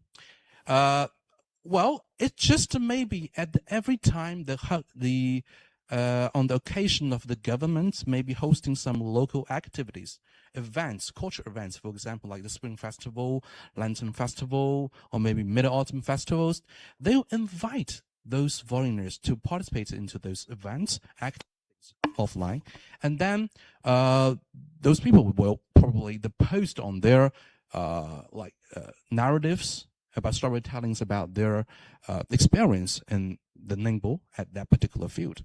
So, that's essentially same. Actually, the essential essential emphasize from the government is go, explore, and post, show Ningbo to your followers on website, whatever you see it. And So as a communication researchers now, well, this is the picture. You can see they are the first group of the overseas communication officers and invited by the government. So in total, I believe there were 23 the communication officers. So we might give us a question. Really work? Can governments co-create the city image with the foreign bloggers, foreign influencers through their efforts? Or does this simply become another form of other shaping? Yes. So let me situate this in the broader landscape. So as many of you know, the Chinese international images, or maybe the images of every the countries could be has long been shaped by what Chinese scholars call the other shaping, which is the representation of the China or maybe a particular city by external actors, for example, like external the media, which often filtered through the Orientalist frameworks, the geopolitical rivals, and the media stereotypes. So these frames, I think, it played very strong functions of shaping the images of the city and as well as the perceptions of the audience. And in response, the institutions have also invested heavily in what we call the self-shaping, the state, which means the state led the international broadcasting, like the official social media accounts, but as the literature consistently show, this strategies of self-shaping messages often faced, what I would like to call the credibility setting, which means the audience, particularly the young audience abroad, they're often very spectacle to the those informations which they believe is quite official. So, and the grassroots, what Chinese internet culture. So, and in terms of the grassroots foreign bloggers or the ordinary, like the foreign bloggers in Chinese Mandarin, in Mandarin context, we call them Yang Wanhong, which means the foreign internet celebrities. So these are not celebrities in the Hollywood sense. They're the ordinary people, like students, chefs, engineers, who happen to document their life in China on those platforms like YouTube or Instagram. So this, as the scholars and the colleges have argued, that these bloggers occupy a unique intercultural mediation position. So this is where we start our research. The question, yeah. Oh yes. Cool. So we have two guiding questions, which is the first is, do overseas bloggers, those influencers, communication contents contain the specific cognitive symbols and emotional trends, and are these consistent with the international communication agenda? The second questions we raised is about what emotions do overseas audience generate after viewing this content, and do these emotions match what the bloggers are conveying? So to answer the folks, yeah,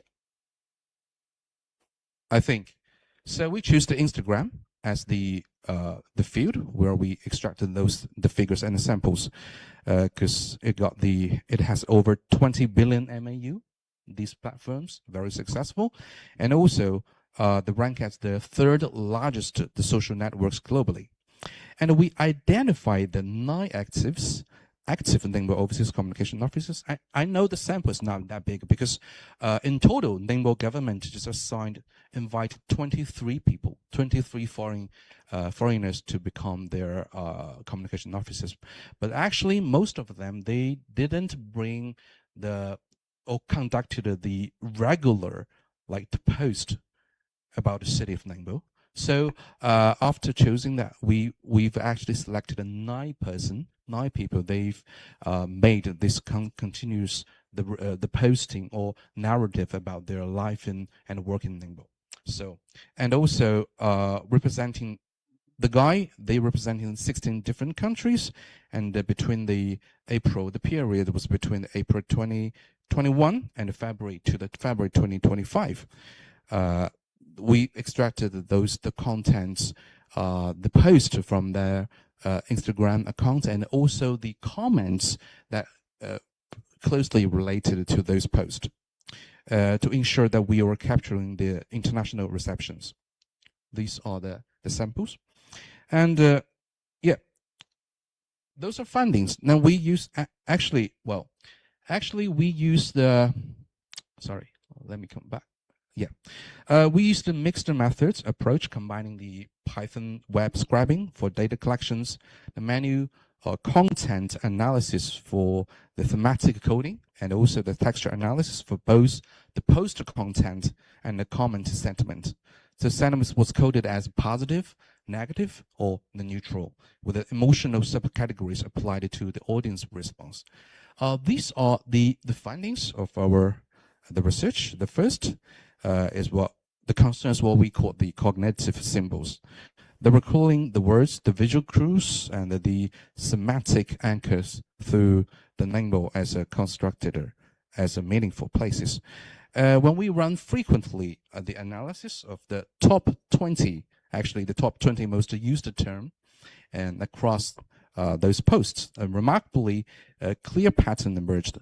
As you can see, the word Ningbo, or maybe the Chinese calculator of Ningbo, appeared 125 times, and China and Zhongguo means appears over 115 times. So in that case, the foreign audience and the people, they were not very clear about the this geographic change, which means the nation, province, city, and they know where Ningbo is. And also think about the significance of that. These bloggers are actually documenting their lives. They're not just saying some big words, but just a life, which you can see from the statistics as the single highest frequencies non-geographic words was life. These bloggers, they're not producing the economic promotion. They're not making the having money to make content, but they are just documenting their real life. So the cognitive architectures of this post of a fundamental organizing around the local life narrative.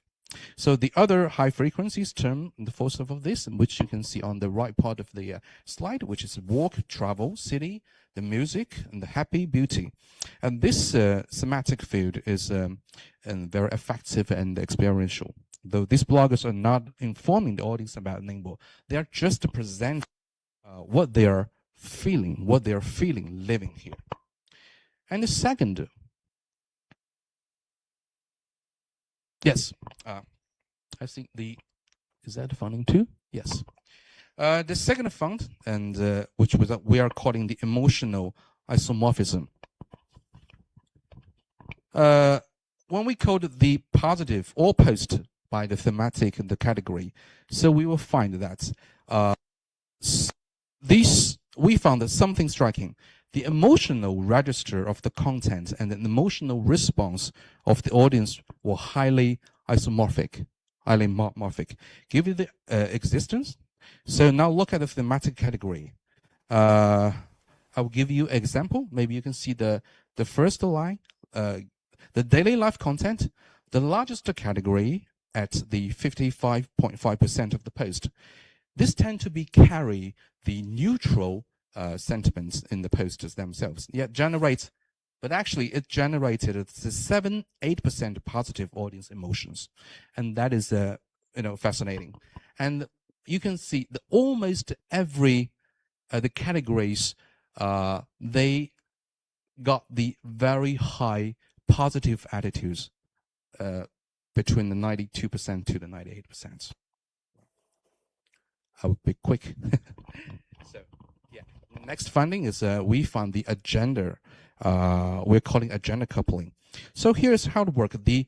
For the whole process, I mean, the overseas communication offices, the Ningbo government organize some official culture events like spring festivals, temple fairs, lantern festivals, celebrations. The overseas communication officers, they attend these events as the special guests. They then produce the content on about their events, recreating them through their own storytelling, the points. So the result, the government agenda should be that we want the world to know what Ningbo is happening. And actually, those content that generated by the overseas communication officers, they were actually their personal story. That narrative is easily to be accessed by the foreign audience. So this is why we call this, it's the agenda coupling. Maybe the government of China, they got the very strong agenda of, okay, the people need to know what is happening here and we want to promote our cities. But actually, the result is those presentations, those narratives from the ordinary foreign influencers, new media influences, actually tell the story about their own living. And that kind of content are very easy to be, perceived. Okay. Yes. I know the time is very, very limited, but to be honest, so maybe this what we've conducted about the research is not that closely related to the AI technologies, but I think in the field of a city branding or the place branding, yes, we can use AI technologies to generate many things like the videos, the pictures, fancy content to attract the people. But in that level, and the way we consuming that content, that we have very strong belief these are invested. Those things, they with a very strong purpose of promoting themselves. But actually, if we invite more and more ordinary influences, the peoples to generate their daily narratives about their impressions of the city, for example, like Chongqing, Beijing, Shanghai, and the results of a promotion could be even more effective. Think about actually China. We all know that since last year, China has already opened its visa-free entry policies. We expand that time from 7 days to 10 days. Actually, now it's a golden China, visa-free for 240 hours. And by adopting that strategies, the many foreign, the influencers, the vloggers, they enter into China, the travel and the recording themselves, which, generates the immediate popularity of those content about what China is. So actually this policy, this strategies when Ningbo government adopted was very early than the central government's the visa-free entering policies, and I think this case fully demonstrated that by focusing on the personal narrative, by generating their imagination on the city, could help the place branding in the era of new media. Thank you. That is my thought.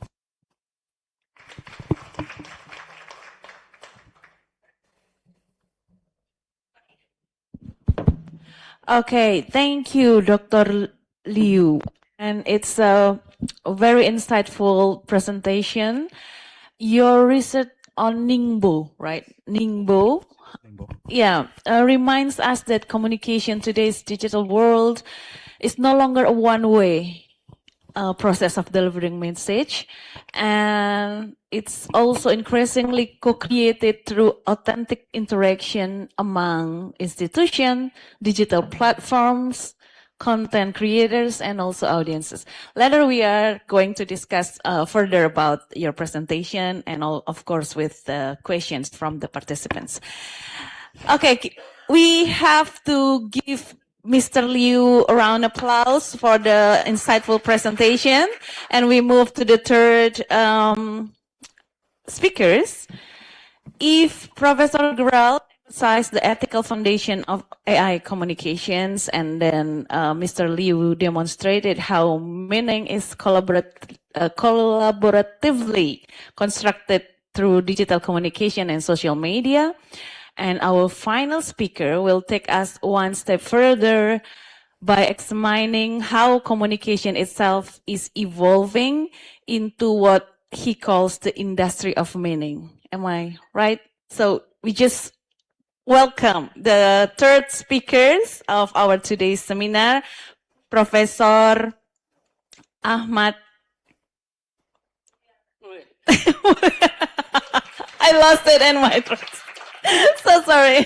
The floor is yours, Professor.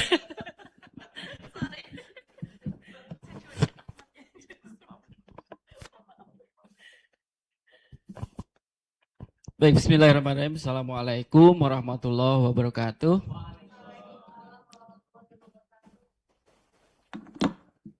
Good morning, distinguished speakers, professor, and respected scholar and researcher, ladies and gentlemen.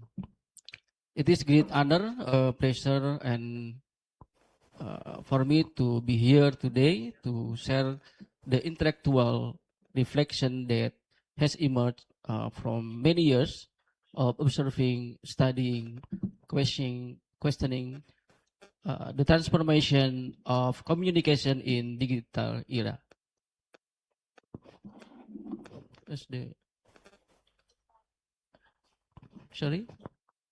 The PPT.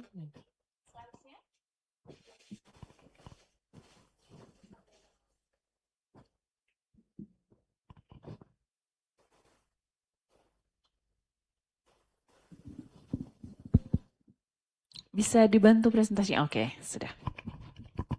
Okay. My topic about the industry of meaning in digital era, from information to meaning, from impact to civilization. The model that I presenting today didn't begin as a theory; it began as a question. For decades, communication scholars have focused on information, how it is produced, transmit, distribute, and consume. However, as digital technologies integrated in everyday life, I begin to wonder whether information is still the most important product of communication. Every day we are surrounded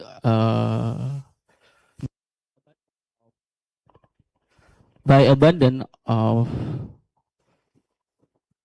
information. Yet paradoxically, societies around the world continue to experience polarization, misinformation, identity conflict, emotional fragmentation, and computing the realities. This observation led me to fundamental question: if information is everywhere, why is social consensus becoming more difficult to achieve? I gradually realized that people do not simply consume information. They interpret it, they negotiate it, they reconstruct it, and eventually they transform it into meaning. This realization become the starting point of what I now call the industry of meaning in digital era. The model is inspired by Roger Fidler's media purposes theory, but it extends the discussion beyond media transformation. My argument is simple. Media do not merely evolve technologically, meaning evolve together with media. And in today's digital society, meaning become the most valuable product generated by communication. Therefore, this presentation is not merely about media technology. It is about understanding how meaning create, contested, circulate, commodified and transformed into social, cultural, economic, and political power. Today, I would like to invite you to explore this journey together, not a journey from technology, but a journey from profession meaning. This is the model. Before I begin, I make a small note that the original version of the model was developed in Bahasa. For today's presentation, I will explain to the model in English. I hope this will not vary because the essence of this model lies not in the language but in the meaning of the behind the model. Okay, the industry of meaning, Roger Fiedler helped us to understand how media evolve. My question today is slightly different. If media evolve, does meaning evolve as well? This question became the intellectual foundation of this model of about the meaning of industry. Roger Fiedler helped us understand how media evolve. His work has been highly influential in explaining the relationship between technology and communication. However, while reflecting on his ideas, I began asking the slightly different question. If media continue to evolve, what happened to meaning? Does meaning evolve as well? And if meaning change, how should we understand that transformation? This question became the starting point of my intellectual journey, and eventually it led to development of what I know called the my Mulyana model.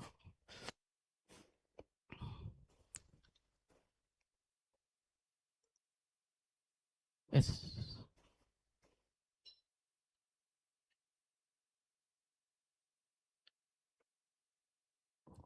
Okay. Ladies and gentlemen,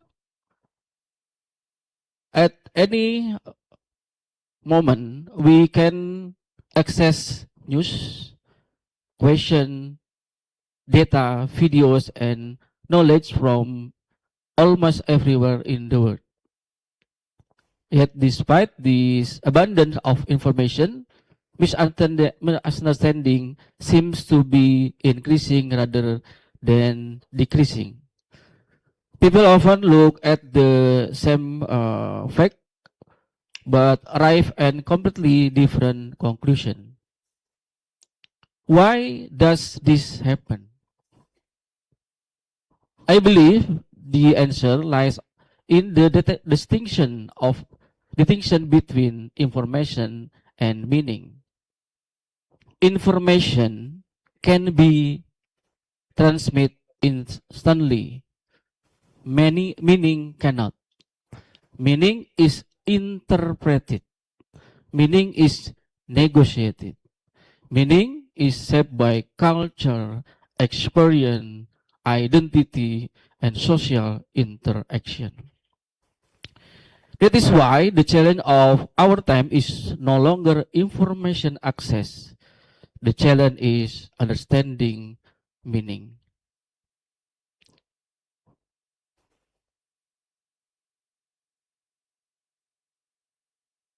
Yes.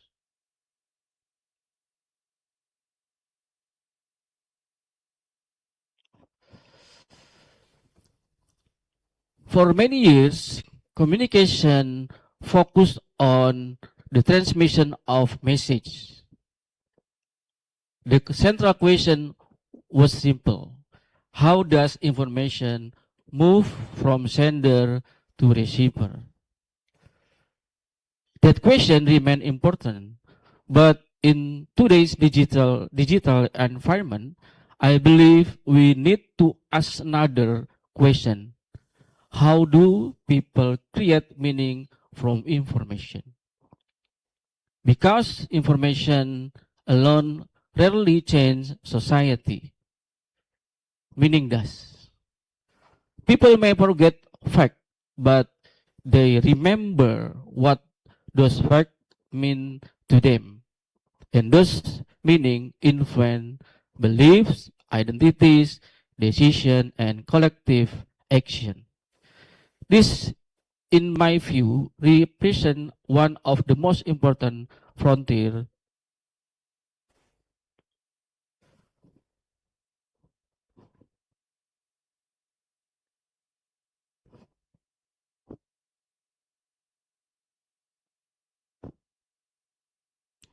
Okay, the traditional monopoly of meaning. Historically, meaning was largely controlled by powerful institutions. Media organization, government, educational system, and cultural authority play a central role in defining reality. They act as gatekeepers. They decide which stories matter and how those stories should be interpreted. Communication flow mainly in one direction.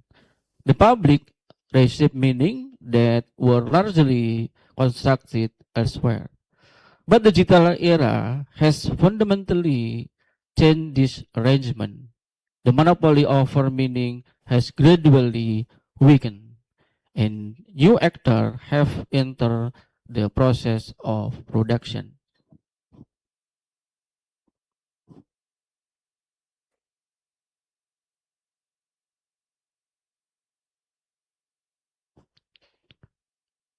From consumer to prosumer.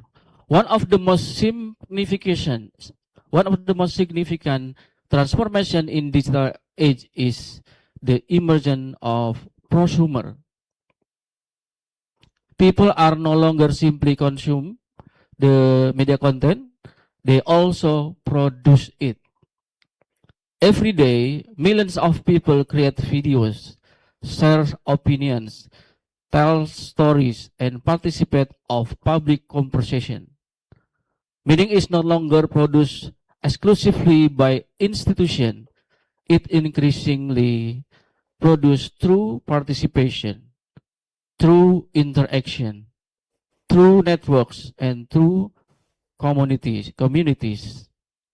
The audience has become the active participant in the construction of meaning.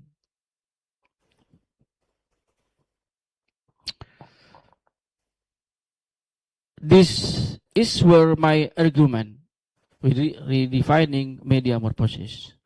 Roger Fiedler explained how media evolve through interaction among technology, society, economics, and politics. I fully agree with this perspective. However, I would like to extend the discussion.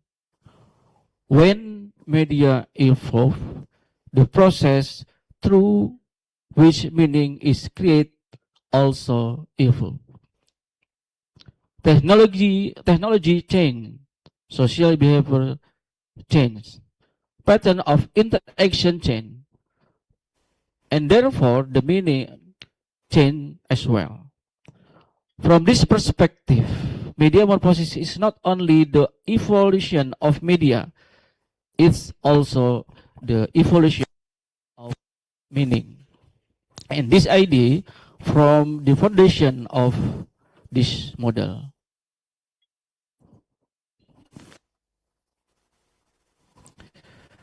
In today's digital environment, meaning is not controlled by a single actor. Instead, it emerges from interaction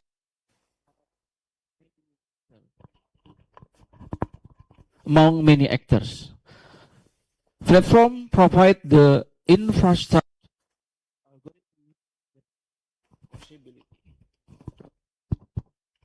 Creator generate content. Brand generate incentive. Audience interpret, respond, and participate. Meaning is continuously negotiate among these different actors.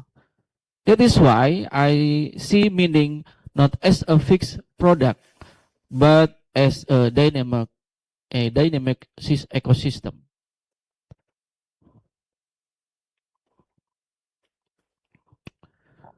The next question is simple. How does this ecosystem actually work? In that model, I identify 5 key mechanism, algorithm, personalization, participation, connectivity, and commodification. Together, these mechanisms transform attention into value. This is why I often summarize that the model in one sentence. Data is fuel, attention is currency, meaning is the product. And that product can generate social influence, cultural identity, political power, and economic.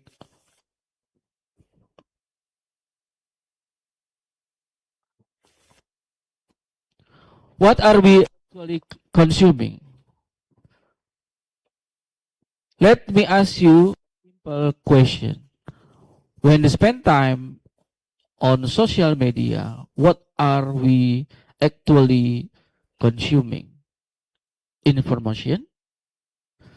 Perhaps, but I believe we are consuming something deeper. We consume stories, we consume emotion, we consume identities, we consume symbol, and ultimately we consume meaning. People rarely respond to information itself. They respond what that information means, and this distinction is fundamental for understanding digital society.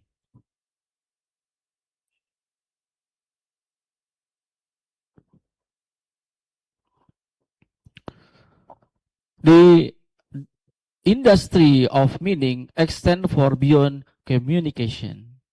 Its influence can be seen across many dimensions of social life. Economically,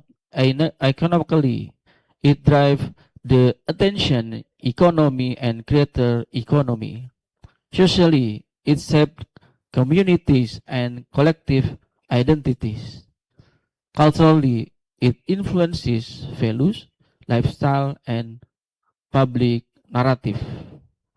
Politically, it affects public opinion and democratic processes.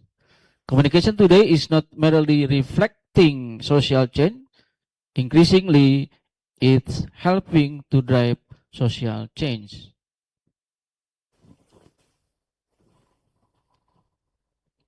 The endless feedback lab.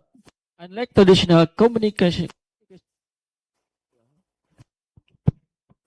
digital communication is not linear. It is circular. Meaning is create, audience interpret it, platform learn from those interaction. Algorithm adjust visibility, new interpretation emerge, and the cycle continues. Meaning never completely finished. It is constantly reconstructed. Process continue every second across digital network around the world.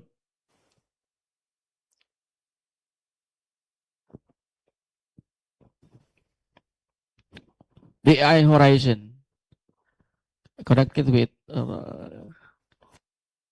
tadi. Yeah. This brings us to one of the most important question of our time.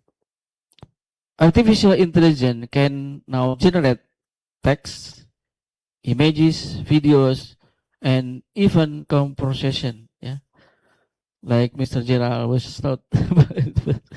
But can I generate meaning, or does meaning require something uniquely human? Experiences, emotion, memory, culture, and consciousness. My own view in this quite simple. Artificial intelligence can generate content, but meaning still depend on human interpretation. Technology should help us to become more human, not less human. Implication for communication theory. If meaning has become the primary product of communication, then perhaps communication theory needs to move beyond information centered. We need theoretical frameworks capable of explaining how meaning is created, negotiated, circulated, transformed, and commodified within digital environment. This is the theoretical scope that the Muliana model seeks to explore. Implication for society.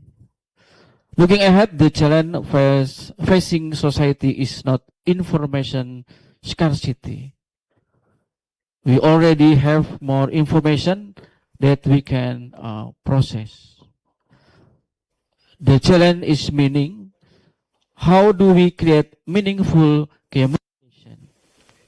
How do we encourage understanding instead of polarization?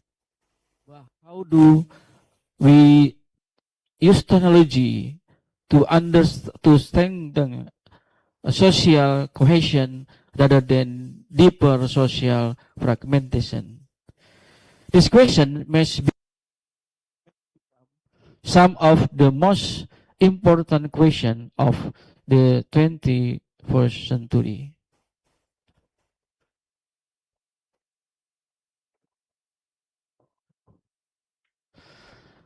Closing the reflection, ladies and gentlemen, allow me to conclude with a simple reflection. For decades, communication scholars have studied message, media, audience, technology, and effect. All this remain important. But today, I believe we must pay greater attention to some deeper meaning, because in information alone does move societies. Meaning does. Information may imprint opinion. Meanings have identity. Information may affect. Meaning have civilization.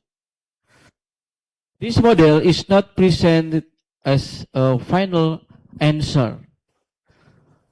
Rather, it is an invitation to continue the conversation, an invitation to rethink the communication in the digital age, an invitation to rethink media morphosis, and perhaps most importantly, an invitation to rethink the future of humanity in the world, increasingly shaped by algorithm and artificial intelligence.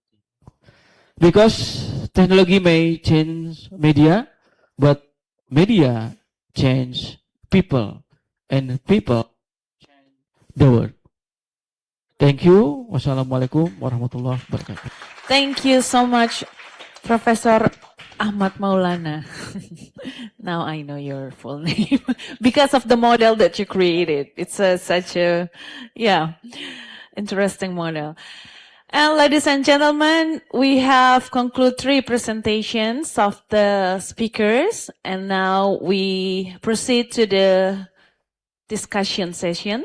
It's a question and answer session. So any of you wants to ask or give a question to these three speakers here, please raise your hands, mention your name and the institution you came from.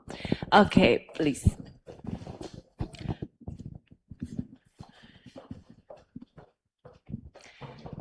Silahkan kopi juga, kita melewatkan sesi coffee break, jadi peserta silahkan bisa menikmati kopi sambil kita berdiskusi.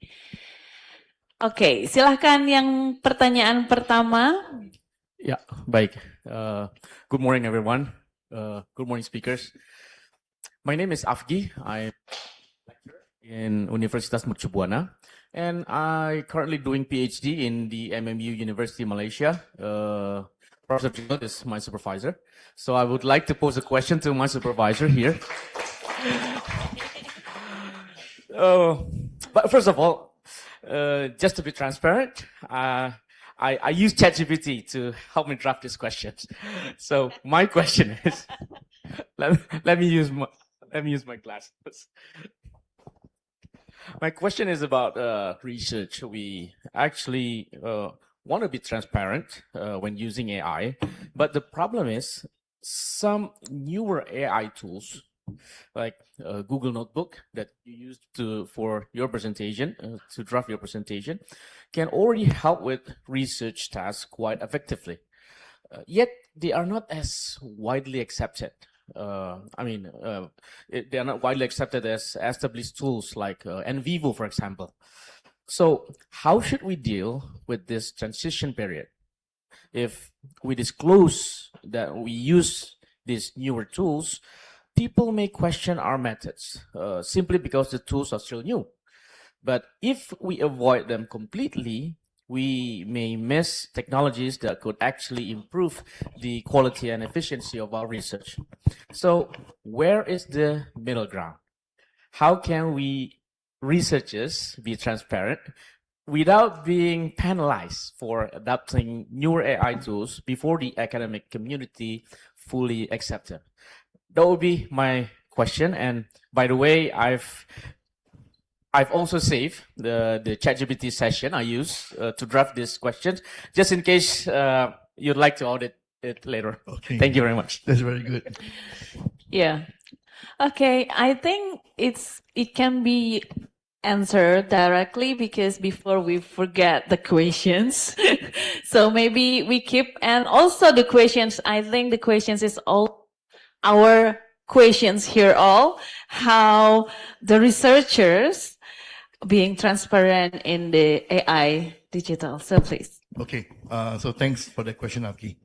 Basically, yes, a lot of AI tools are available to assist researchers, but we need to remember that they are not research tools.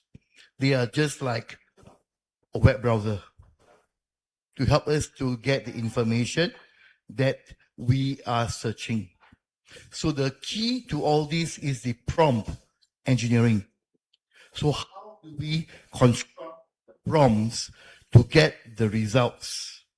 But it is just a search process, a process to find information. But at the end of the day, the researcher is the one that manages and conducts the research. So while ChatGPT or Notebook may provide some hints and so on, the quality of the hints or the answers that they give very much depends on the prompts that we enter. Okay? And we need to do our research without using AI also to verify what they are saying is correct. Okay? One of the key challenges that we have is AI is very good at coming up with output that look intelligent, sounds intelligent, but may not be intelligent enough, like humans. It looks okay, but it goes in circles and it hallucinates. So one main challenge that we have, okay, with journals is that when authors use AI, almost 80% of the references can't be found, are incorrect. Okay? So that is why in the early 2 years ago when we started processing articles, we have that challenge. Okay? So we never screen papers for AI at that time. We process, we screen for similarity, plagiarism, we process. At the end of so much work being put into the papers by the reviewers and the copy editors formatting, we found out that this is rubbish. The references cannot be found.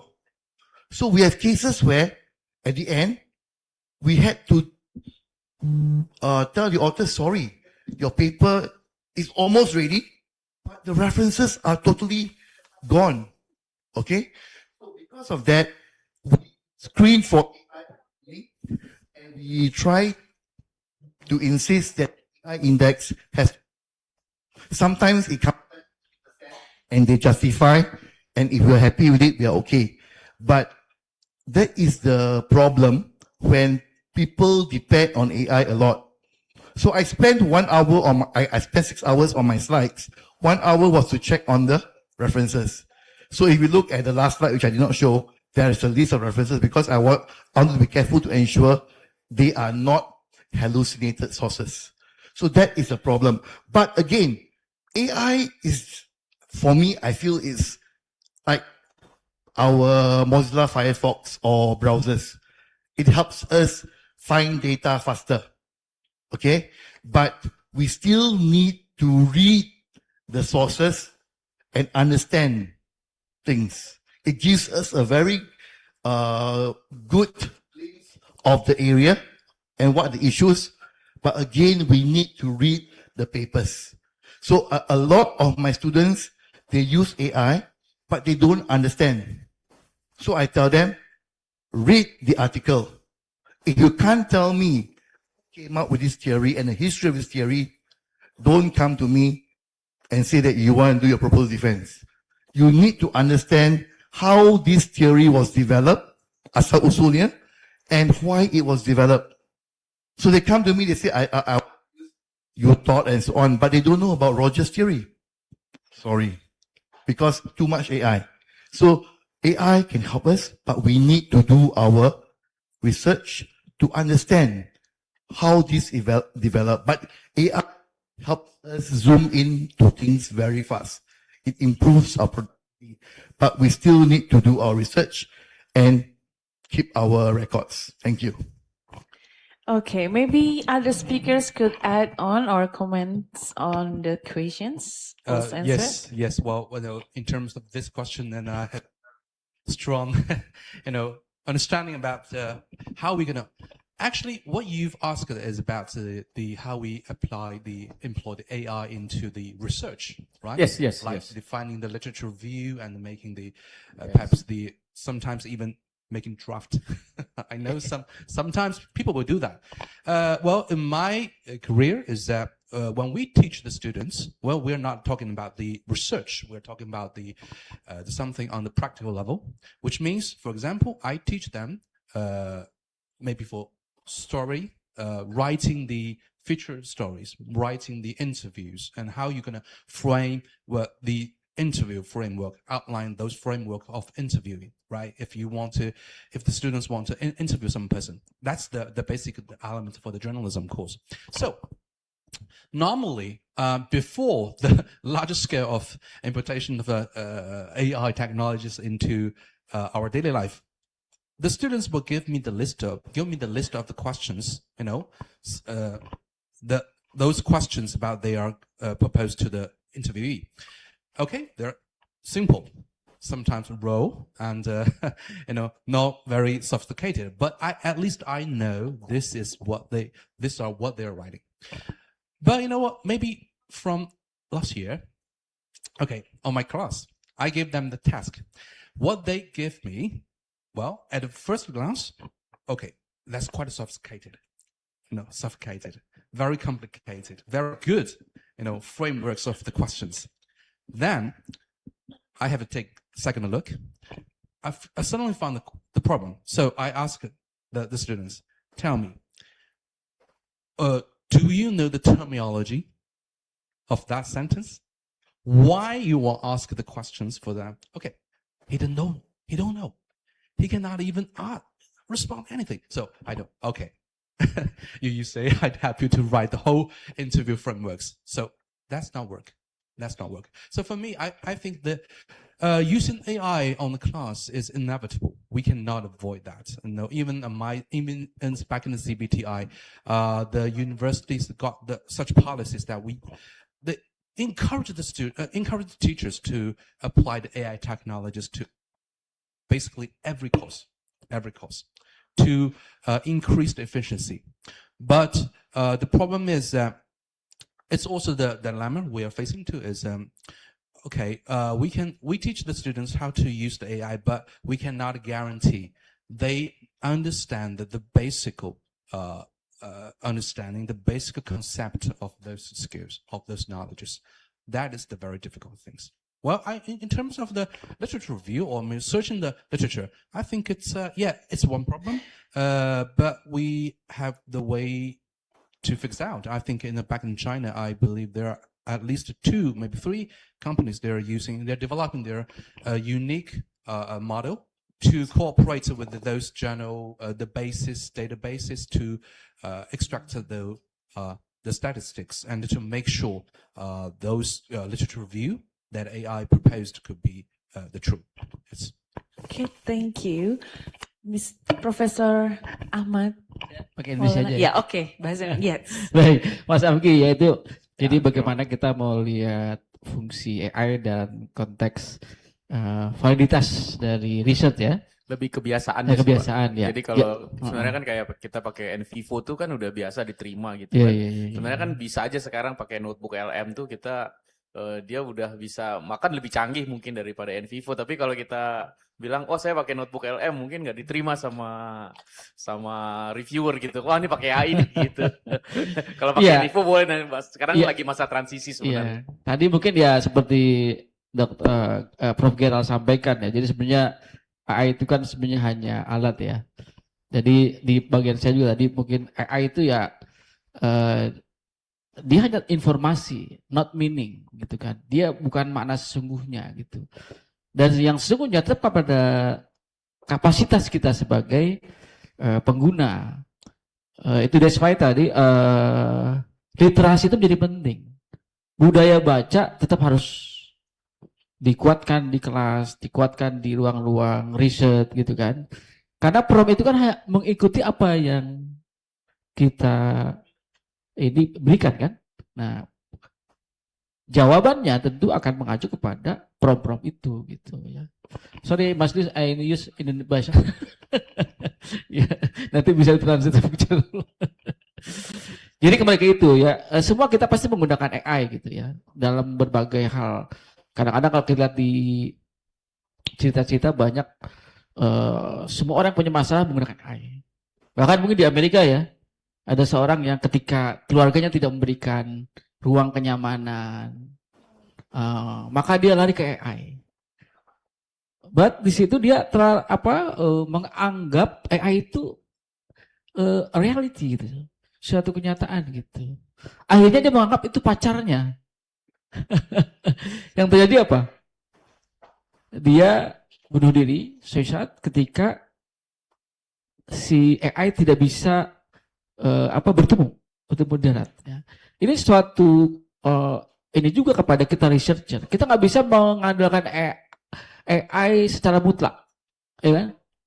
Tapi katakanlah reference, tetap dia ini kan. Tapi kita harus cek, kita mendelaikan sendiri, gitu kan?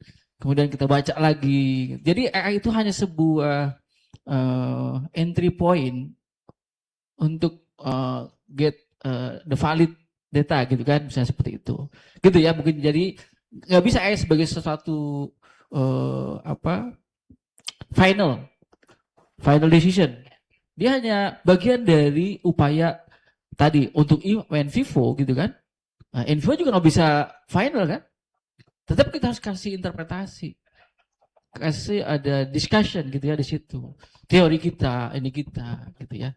Nah, sayangnya, unfortunately, most of the decision itu use AI itu ya instantly, iya kan gitu. Yang buat tadi AI plagiarismnya sampai 100 tanpa merasa bersalah ketika menyampaikan mensubmit ke jurnal kan, dia merasa sudah the best lah dari apa yang sudah ini. Padahal produk itu perlu di konversi ulang sesuai standar human-nya kan. Makanya human-nya itu nggak boleh dihilangkan. Literasi bacanya, ya, reading literasinya itu harus kuat gitu. Itu mungkin sebagai tambahan. Baik. Okay, I think I missed Avgi's main question.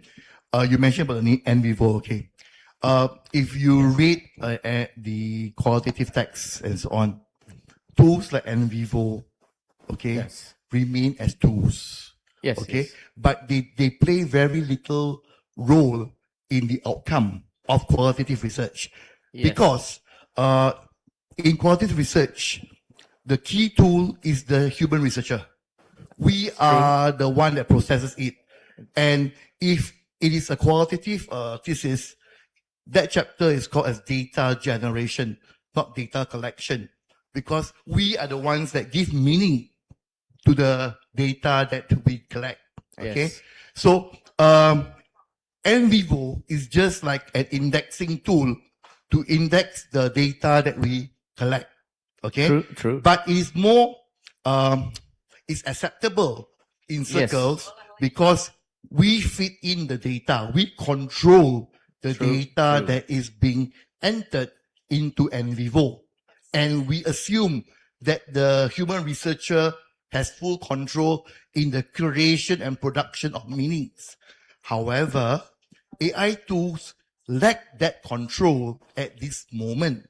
Tapi, this may change. Okay? Because if you remember, Avgi, if you read your email in MMU, that we have released a new tool to students. Yes. A demo. Okay. Yes. Veritas. So that tool is like Copilot or Notebook LM, but it has control linkage to databases like Scopus, WOS. So that tool is being developed by the private company and also MMU researchers to come up with a new product. Hopefully, that's the aim, that will allow it to be an acceptable research tool semacam NVivo. But NVivo is just a tool. That's it. Yes. Yeah, I understand. So I mean, when we use NVivo, it is highly acceptable within the research community. But we all now know that when we're using a Notebook LM, it can do what NVivo could do as well.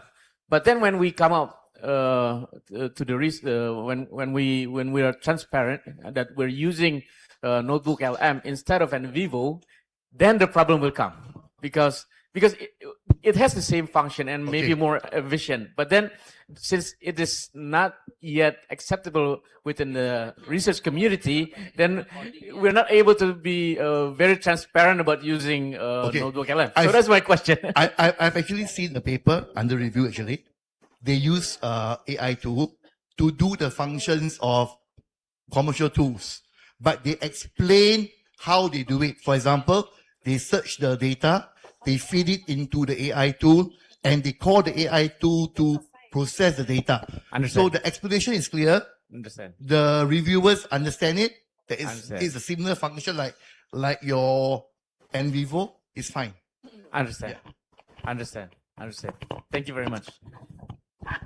Ya, sudah tercerahkan ya Mas Afgi ya.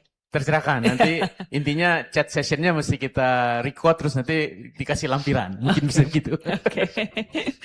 Thank you for the answer all the speakers, and the next questions will be yes. Okay. Yeah. Thank you. Good morning, all speakers. Thank you for your insightful presentation. I am Ken Ayutaya, from lecturer from Universitas Bakri, Jakarta. I want to ask to Dr. Liu, in the digital AI area, influencers have become some of the most trusted source of information for audience. Influencers should be process the knowledge ideally, expertise, and capability to communicate meaningful and accurate information, but many influencers appear to be highly credible, even though much of their content is generated or assisted by AI. My question is, considering these differences in education and digital literacy, how can we, as users of digital technologies and AI, continuously enrich our knowledge and develop our critical thinking skill in consume some information so that we do not become trapped in the digital paradox? Thank you. Okay, thank you for the questions. Mr. Liu, please. Okay. I fully understand the situation that you are proposing about the maybe for some influencers, right? And they probably they're now using the AI technologies to generating the content, right? Well, my view is that okay, there's very clear classification of the influencers in the era of the new media, or maybe in the society, because for some influencers or the creators, they're famous. They're very good at generating the content. For example, like the animation or the videos, right? For them, well, I think it's quite acceptable for them to use the AI technologies to increase the maybe the accessibility or diversity of the content. But on the other side, I mean, for those influencers who are known for their opinion, or maybe there are some kind of like the criticist, or maybe they are usually making the comments for some things. They're the opinion leader, right? In that case, well, I think it's a little bit complicated for them to use the AI technologies. You know what? The way people preserve those KOL or influencers as a KOL is because the opinions they're proposing to the public, right? It identify those identity combines this person and his like thoughts of understanding or interpreting the world. That is, or maybe his expertise. But if they use the AI technologies, for example, like well, maybe JBT, or maybe there are many other things, to increase what we call diversity, the content of their episodes. What if those opinions? What if those content are actually false? Maybe fabric. It's not the real. In that case, it will inevitably undermine their credibility among the audience. So for me, I think if this influencers or KOL, they are famous for its like opinion, right? Its comments, its idea, thoughts. Yeah, should be very careful to use AI. But actually, you know, for many the content creators, like they are doing the animation or some things, it is very helpful. Last month in China, a young man, he just took 3,000 RMB for buying those 3,000 RMB and 10 days to create or generate an animation. This guy has very limited experience of animation producing, but he used AI technologies in promoting, and the episode, these the video clips of that animation got the popularities all over the world. Even the producer from the Hollywood will ask for the cooperation with this guy. So I think the AI technologies is kind of opportunities for the influencers or KOL for in that area. It's that is what I'm thinking. Yeah.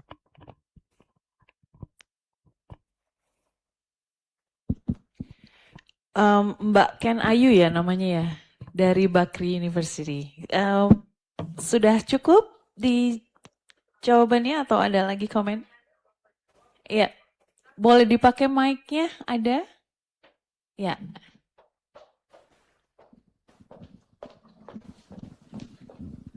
Mungkin pertanyaannya tadi yang belum dijawab adalah as the user of the digital technology and AI, how we can be enrich our knowledge and develop our critical thinking to consume some information so that we don't become trapped in the digital paradox that because Dr. Liu only explain the influencers. So my question is not answer directly about how we enrich our knowledge in this digital AI paradox, so we don't trap in the digital paradox. Sorry. Okay, maybe it's a tips for us Yes. how to enrich our knowledge in this digital era. How we enrich? You mean the way we enhance our knowledge of using the technologies? Yeah, because the considering about Yeah. differences in Sure. the digital literacy and education. Yeah. Education. Okay. Well, I think for me, I think so. The way we are learning the AI technologies, right? To put into which area? The content creation. The content creation, right? Well, come back to the education, area, because nowadays we have now we are experiencing the reconstruction of our curriculum system for the talent cultivation. So we actually we've got the course of for example short video production and the post production of the film, and also for those courses, now we are employing the AI technologies. For example, we're employing the C-Dance. Do you know C-Dance 2.0? C-Dance 2.0 from BitDance. It's the big model. It's the big model. So actually, we imported many different type of the models to give the students the opportunities to use those. That's for the maybe animation and the video creation through typing the prompts into the app. On the class, and we will teach the students how to use that kind of things, the apps. And also, there's one very important the part of the problems that I mentioned. At least we have to teach the students the basic elements, the basic knowledge about, for example, editing. For example, writing the storyboard. That's the basic principles that we have to adhere to. Okay, in that case, we teach them those basic knowledges, the skills, and then we import the AI technologies into the class and give them the opportunities to examine. Okay, we give them the topic, you write it and you produce it by yourself, man-made. And on the other hand, you can write the prompts and to use those AI technologies or AI models to help you to generate the same thing. Make some comparison to see what is your advantages, what is the advantages of the AI. This is what we are experiencing. We are experimenting on the class. But that's actually on the way. We will face a lot of difficulties or the challenges of it. Yeah, Thank you. Okay, sudah cukup. Ya, terima kasih. Mungkin maybe other speakers would like to add to on or comment? Yeah. Tadi Mbak siapa nih? Ken Mbak Ayu tadi di model saya itu AI itu yang keluarnya adalah informasi. Informasi tidak berarti selalu sesuai dengan manfaat itu. Dia harus kita ubah menjadi pengetahuan. Bagaimana mengubahnya? Literasi. Anda datang kemari, itu bagian dari literasi. Nah, sehingga tugas kita adalah merubah menjadi meaning tadi, menjadi makna. That's why tadi saya menyebut industri industri makna itu sebenarnya berangkat dari orasi guru besar saya dulu 2 tahun lalu, judulnya ada Generating Meaning in Digital Era. Jadi semua di-generate, transfer informasi bukan hanya sekedar, bukan selesai, tapi dia reproduce. Tadi mungkin gimana sih cara tadi to enrich our knowledge, purpose-nya digunakan untuk apa dan sebagainya. Itu akan kembali kepada kita si pengguna. Tadi dikatakan contoh tadi bahwa di Indonesia kemarin ya 1.200 pekerja kreatif itu di PHK. Kenapa? Karena selama ini orang di-challenge untuk menggunakan analogi pikir, kreatif, menciptakan inovasi, ya, melakukan perubahan. Tapi itu sudah diselesaikan sama AI. That's why tadi lost Joe dan sebagainya gitu kan. Jadi dia di situ AI itu hanya memberikan informasi. Tugas kita, the humanity-nya itu yang nggak bisa, emotion tadi kan, emotion, kemudian consciousness, social culture and identity. Itu yang menjadi dasar kita membuat informasi yang kita keluarkan melalui yang kita dapat melalui AI itu kita reproduction menjadi sesuai yang kita mau gitu. Dan itulah tadi salah satu hasilnya adalah economic attention, ekonomi perhatian. Banyak dari influencer kita, message-nya itu not educated kita. Ya, tapi viral. They have a lot of engagement. So dia dapat dolar dari situ. Ya, jadi artinya to enrich, to influencer, you must advance the invention to purpose knowledge that you need ya. Kira-kira begitulah. Baik, terima kasih Profesor. Berkaitan dengan materi Profesor Ahmad tadi, mungkin it's a reproducing, it's not just the information, but we have to create the meaning of the information. Jadi mungkin konten-kontennya itu tidak hanya sekedar informasi aja, tapi di sana ada cultural sensitivity, terus juga ada meaning yang lebih punya value di situ. Mungkin gitu. Kira-kira Prof ya. Baik, terima kasih Ken Ayu. Terus kita juga ada, switch jadi bahasa Indonesia. And then, sorry, I forgot this is international seminar. Yeah.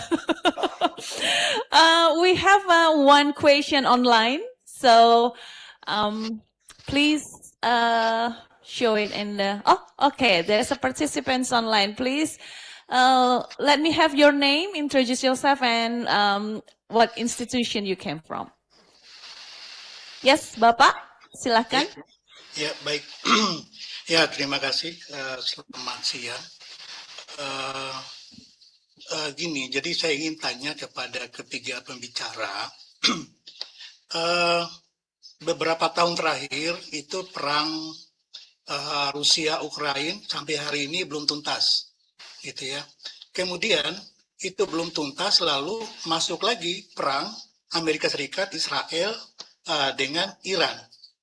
Nah, efeknya itu ekspor impor, transaksi ekspor impor itu di ASEAN, di Asia, bahkan dunia itu terganggu. Nah, ini masalah serius. Nah, bagi pemerintah, jadi bagi pemerintah dunia sekarang itu menghadapi masalah serius itu dengan rakyatnya, dengan masyarakatnya, termasuk Indonesia, gitu ya, termasuk Indonesia. Saya nggak tahu yang lain ya. Tapi, nah, pertanyaan saya ini bagaimana dan masyarakat ini lama-lama dia akan marah karena karena mau tidak mau pemerintah akan mengeluarkan kebijakan-kebijakan yang kontroversial, yang menaikkan harga-harga yang ada di dalam negerinya. Sebagai contoh misalkan Indonesia itu APBN itu menetapkan BBM itu hanya $60 per barel. Nah, tiba-tiba setelah perang ini efeknya menaik menjadi $110 gitu. Dan sekarang sudah naik semua itu harga-harga. Nah, kondisi ini membuat masyarakat menjadi marah gitu, marah. Jadi karena PHK di mana-mana, harga naik gitu ya. Nah, dia akan marah. Nah, pertanyaan saya, di mana peran komunikasi? Jadi peran komunikasi atau kontribusi komunikasi itu dalam mendukung kebijakan-kebijakan pemerintah ya di seluruh dunia, saya kira ya, karena semua mereka akan menghadapi masalah. Nah, bagaimana kebijakan-kebijakan dalam bidang komunikasi yang bisa menurunkan eskalasi kemarahan rakyat atau social anger gitu ya, social anger dari masyarakatnya gitu. Nah, saya pikir ini hal yang paling krusial di saat-saat sekarang ini. Demikian moderator, terima kasih banyak. Baik, terima kasih. Dengan Bapak siapa tadi? Saya Dr. Arahman. Dr. Arahman. Terima kasih Pak Dr. Arahman yang sudah mengingatkan kita tentang perang. Jadi kalau tadi kita ngobrolin soal AI, pertanyaannya adalah mengarah bagaimana peran atau kontribusi komunikasi dalam era perang ini, terutama dalam membantu pemerintah untuk mengkomunikasikan kebijakan-kebijakannya dalam menghadapi perang ini. Mungkin begitu kira-kira. Menghadapi kemarahan sosial, Mbak, social anger. Menghadapi kemarahan sosial masyarakat. Ya, oke. Terhadap kebijakan pemerintah yang agak-agak begitulah ya Pak ya. Nanti saya takut nanti saya di cancel culture di sini. Okay. Anyway, maybe I can translate it. Dr. Arahman said about the war, the World War, and then the government continues to create public policy that is not very popular, especially to the people in Indonesia. And then the society, the people of Indonesia is getting mad, or it's not just what we call it. They're doing the protests through social media everywhere. So the question is how communications took part of these issues in Indonesia. How can we, the scholars of communications, took part in these issues? It's a bit, the role of communications. Yeah. Siapa yang perang, kita yang repot ya Pak ya. Ya, mungkin dari ketiga speakers ini ada yang mau mulai? Who wants to answer the questions first? Profesor Gura, Profesor Ahmad. Oke. Halo Pak Rahman, ini kolaborator saya dalam membuat model industri makna tadi ini. Ya Pak Rahman, salam dulu. Kumisnya itu kan kata teman-teman. Ya memang pertanyaan seperti ini seperti PR ya. PR itu kalau ada masalah tiba-tiba PR menjadi pemadam kebakaran. Nah siapa yang perang tadi? Kita yang tiba-tiba ini. Tapi dia itu menjelaskan dunia begitu kecil gitu. Perangnya ratusan kilometer, bahkan ribuan kilometer. Tiba-tiba dampaknya kita. Itu menandakan bahwa komunikasi itu benar-benar sekarang sudah tidak borderless, ya, borderless, sudah tidak ada tanpa batas. Nah, tadi dalam satu uraian saya, selama ini media lebih fokus kepada agenda-agenda pemerintah, agenda-agenda kelembagaan, membuat opini publik. Sekarang sudah berubah. Nah ini menjadi social anger tadi yang Pak Rahman bilang itu kan, karena informasi yang begitu viral gitu ya. Kejadian Iran menyerang, kejadian Amerika dan Israel menyerang Iran, hari itu sampai, gitu kan? Hari itu sampai. Persoalannya adalah pemerintah Indonesia compare with another country, China, Malaysia mungkin ya. Malaysia ringgitnya malah makin kuat, ya, Mr. Boleh mengkuat. Indonesia justru decline, rupiahnya decline. Ya.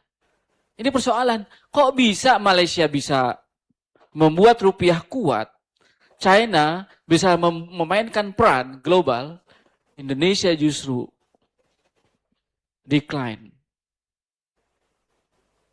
Berarti masalahnya adalah seberapa mampu kita mengelola itu gitu kan ya.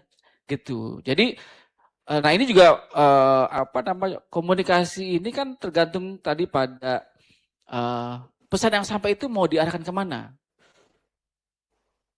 Ketika pemerintah, berarti kalau berharapan terkait dengan social anger, maka mestinya pemerintah, government policy have sensitivity how to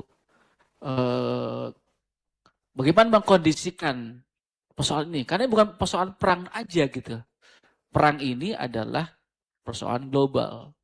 Kalau kata si John Naisbitt, think global, act local.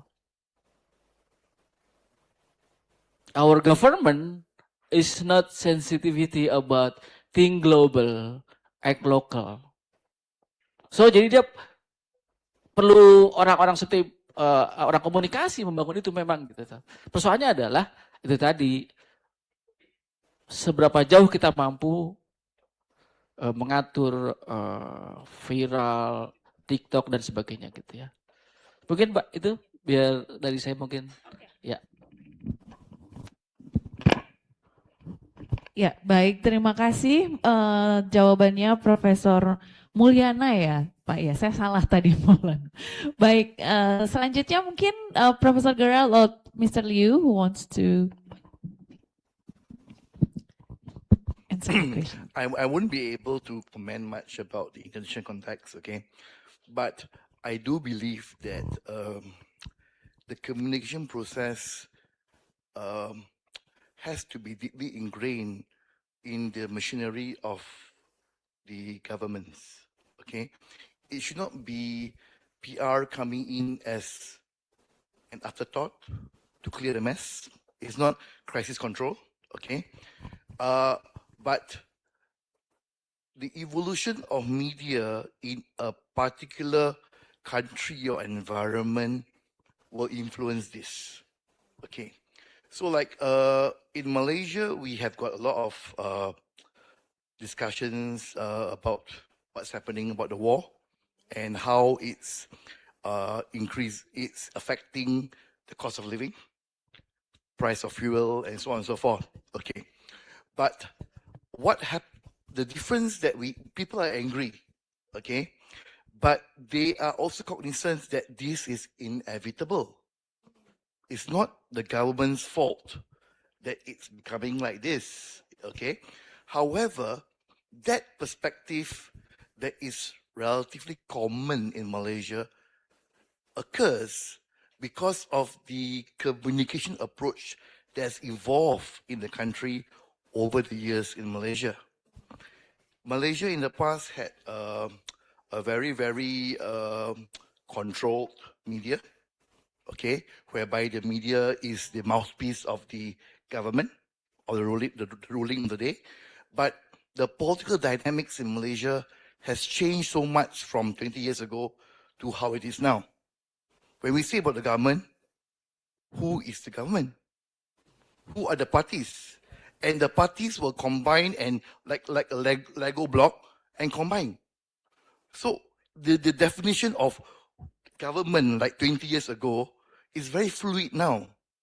The government could be a bit of that government and that combined to get a patchwork, a potpourri. So as a result of it, how the publics negotiate the media and deal with the government is very different now. Because you can be government today, tomorrow you'll be not in government or part of government and vice versa. Because the political dynamics is very fluid. And because of that, the role of communication plays a very important function whereby those in the government try to communicate early as possible.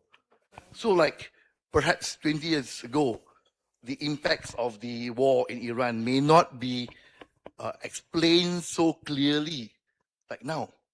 So when this happened, the communication that came out from government was, be ready for difficult times. Be ready, things will go up. It will be bad. Everyone must be prepared. So the publics are ready for the worst. This won't happen last time. Last time they will say, it's okay, it's under control. Then later on, PR will come to fix the mess. But because of the dynamics of the entire society and political economy in Malaysia and politics, the role of communication has changed to the impact that a lot of people are saying, oh, some of the policies that this government, which I may not like or like, is correct. You know, so it reinforces and provides legitimacy to what they were doing in the past that people may not have accepted in the past. But at the end of the day, it looks at how the role of communication being employed. But it will not work in every environment. A particular environment has to be ready for a particular use of communication. There's no one size fits all. Thank you. Okay, thank you, Professor Gural. So can I just say that Malaysian government has the public trust also? So it's avoidance, yeah. Yeah, maybe it's different with the people in here, yeah. Okay, Mr. Liu, maybe you have some answer? Oh, okay, thank you very much. Bapak yang online tadi sudah clear jawabannya atau ada lagi yang mau ditambahkan, Bapak? Ya, jadi konkretnya strategi dalam konteks teori atau metodologi yang teraktual sekarang, sekarang ini kan metodologi yang paling aktual sekarang itu apa gitu ya, kalau dikaitkan dengan AI gitu ya, karena kan yang paling aktual kan AI sekarang. Orang bisa, jadi saya kira itu apa kira konkretnya di situ. Makasih. Ya, terima kasih Bapak. Mungkin tadi juga sudah dijawab bahwa tidak ada strategi yang one size fits all. Jadi tidak ada satu strategi yang bisa berlaku di negara-negara yang sama gitu. Jadi beda negara pastinya harus memiliki strategi yang berbeda untuk mengatasi kemarahan publik. Tadi dicontohkan juga bahwa di Malaysia itu ternyata government-nya udah menyiapkan hal-hal dari dulu, kemudian yang saya bilang tadi ada public trust yang berbeda terhadap government Malaysia dan juga Indonesia. Mungkin itu juga menjadi salah satu faktor. So strateginya itu tidak bisa kita samakan di satu negara dengan negara yang lain. Mungkin itu yang bisa kita simpulkan untuk pertanyaan ketiga. Oke, terima kasih Mbak. Terima kasih. Ya, terima kasih dan kita melihat waktunya hampir mendekati jam makan siang. Sedikit lagi kita harus break dulu untuk makan siang. So, ladies and gentlemen, I think the time we come to the end of this session. Thank you very much for all the attention and one big round of applause for the speakers here. Thank you very much. It's very interesting discussion also. So I give back the time to the Master of Ceremony. Thank you. Thank you to moderator Dr. Dewi and all speakers, Professor Gerald, Prof. Ahmad Mulyana, Dr. Liu, thank you so much and very engaging discussion. And please give them a warm applause. May I invite our moderator and speakers to remain at the front the presentation of appreciation plaques.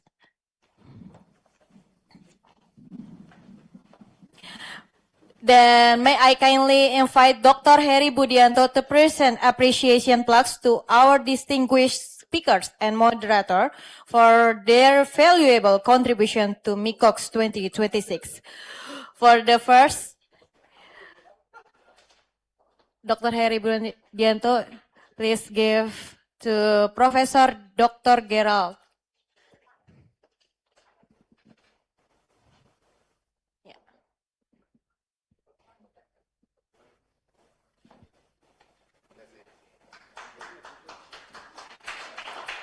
And let's take the photo. Thank you, congratulations. And the second.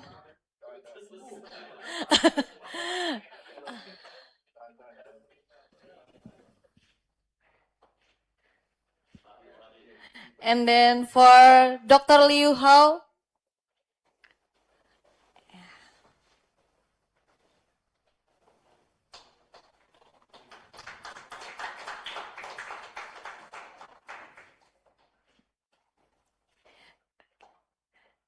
Congratulations and thank you. Let's take the photo. Okay. Next, the third, Professor Dr. Ahmad Mulyana.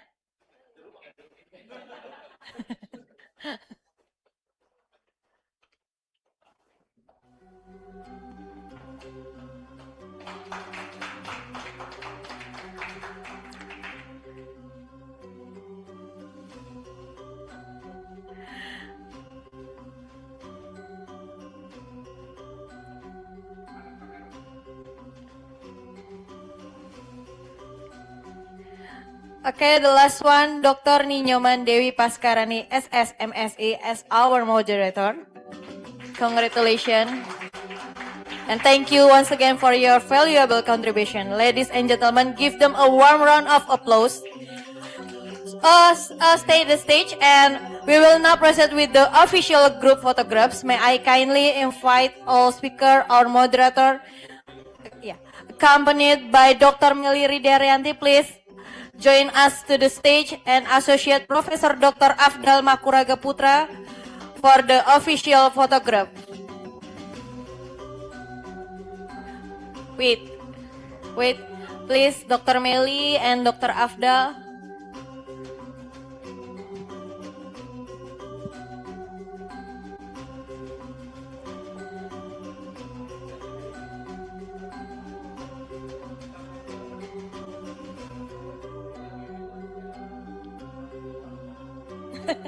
Mercu Buana, yes. Say Bali. Okay, we now invite all on-site participants to come forward to the stage, join the conference to take the photograph together. The committee, please help. Pak. Untuk para peserta, tolong berkumpul di depan panggung. Kita akan foto bersama-sama. Dengan para narasumber, foto bersama dulu dengan... Yes. For all our speaker to the stage and the participant, you can in front of stage. Ya. Biar kelihatan ini, Mas. Yes. Yeah. For all speaker, you can on the stage, Dr. Heri Budianto, Dr. Meli, Profesor Ahmad Mulyana, Dr. Liu. Please committee to help us.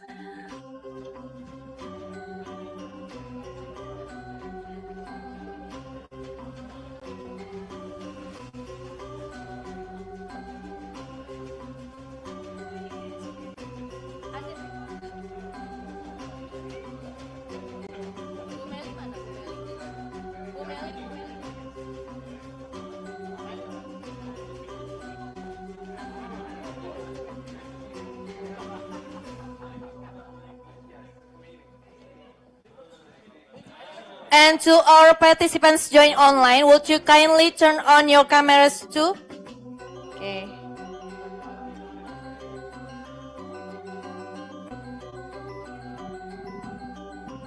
Oke ya, foto 1, 2.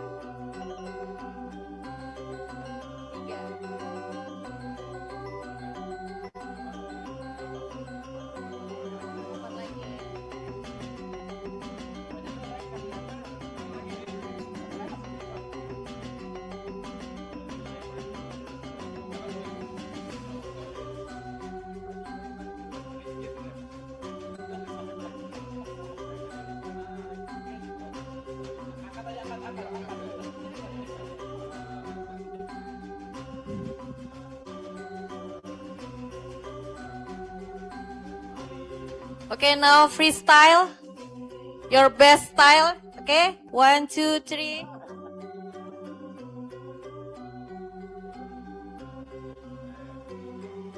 Okay, thank you very much, ladies and gentlemen. Please return to your seats. But to our participants join online, would you kindly turn on your cameras for the official conference screenshot? Committee members, please assist with the setup. Okay, ladies and gentlemen, please return to your seats. Please return to your seats, and we will continue.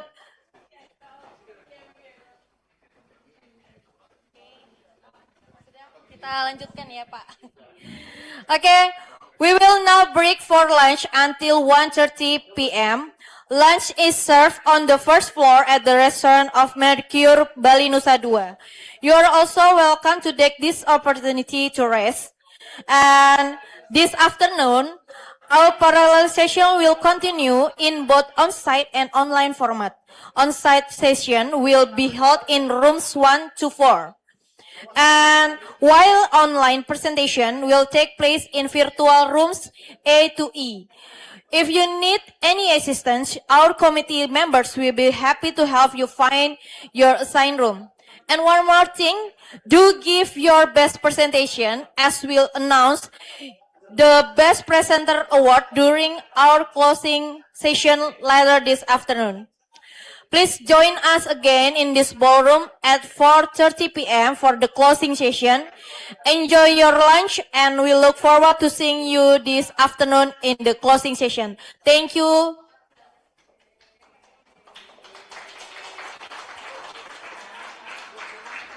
Yes, I remind again, you can have a lunch break at the restaurant of Mercu, the first floor.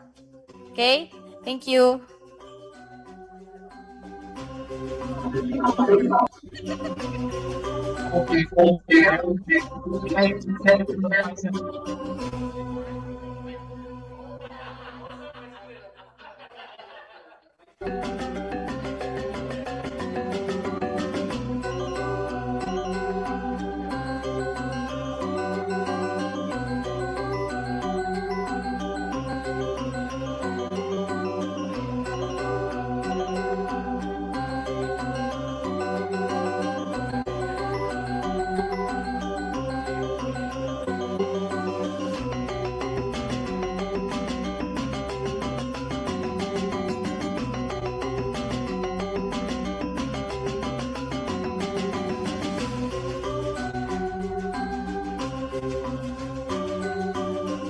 Untuk kepada seluruh panitia MICoCS 2026, harap berkumpul di depan panggung, kita akan foto bersama dengan para panitia. Oke, para panitia, harap berkumpul di panggung, kita akan foto bersama.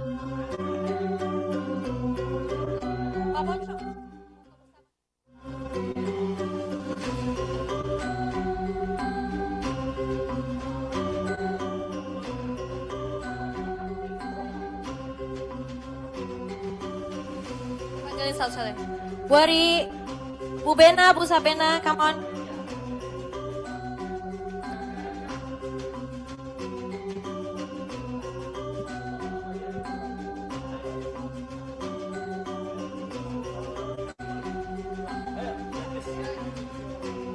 Ayo.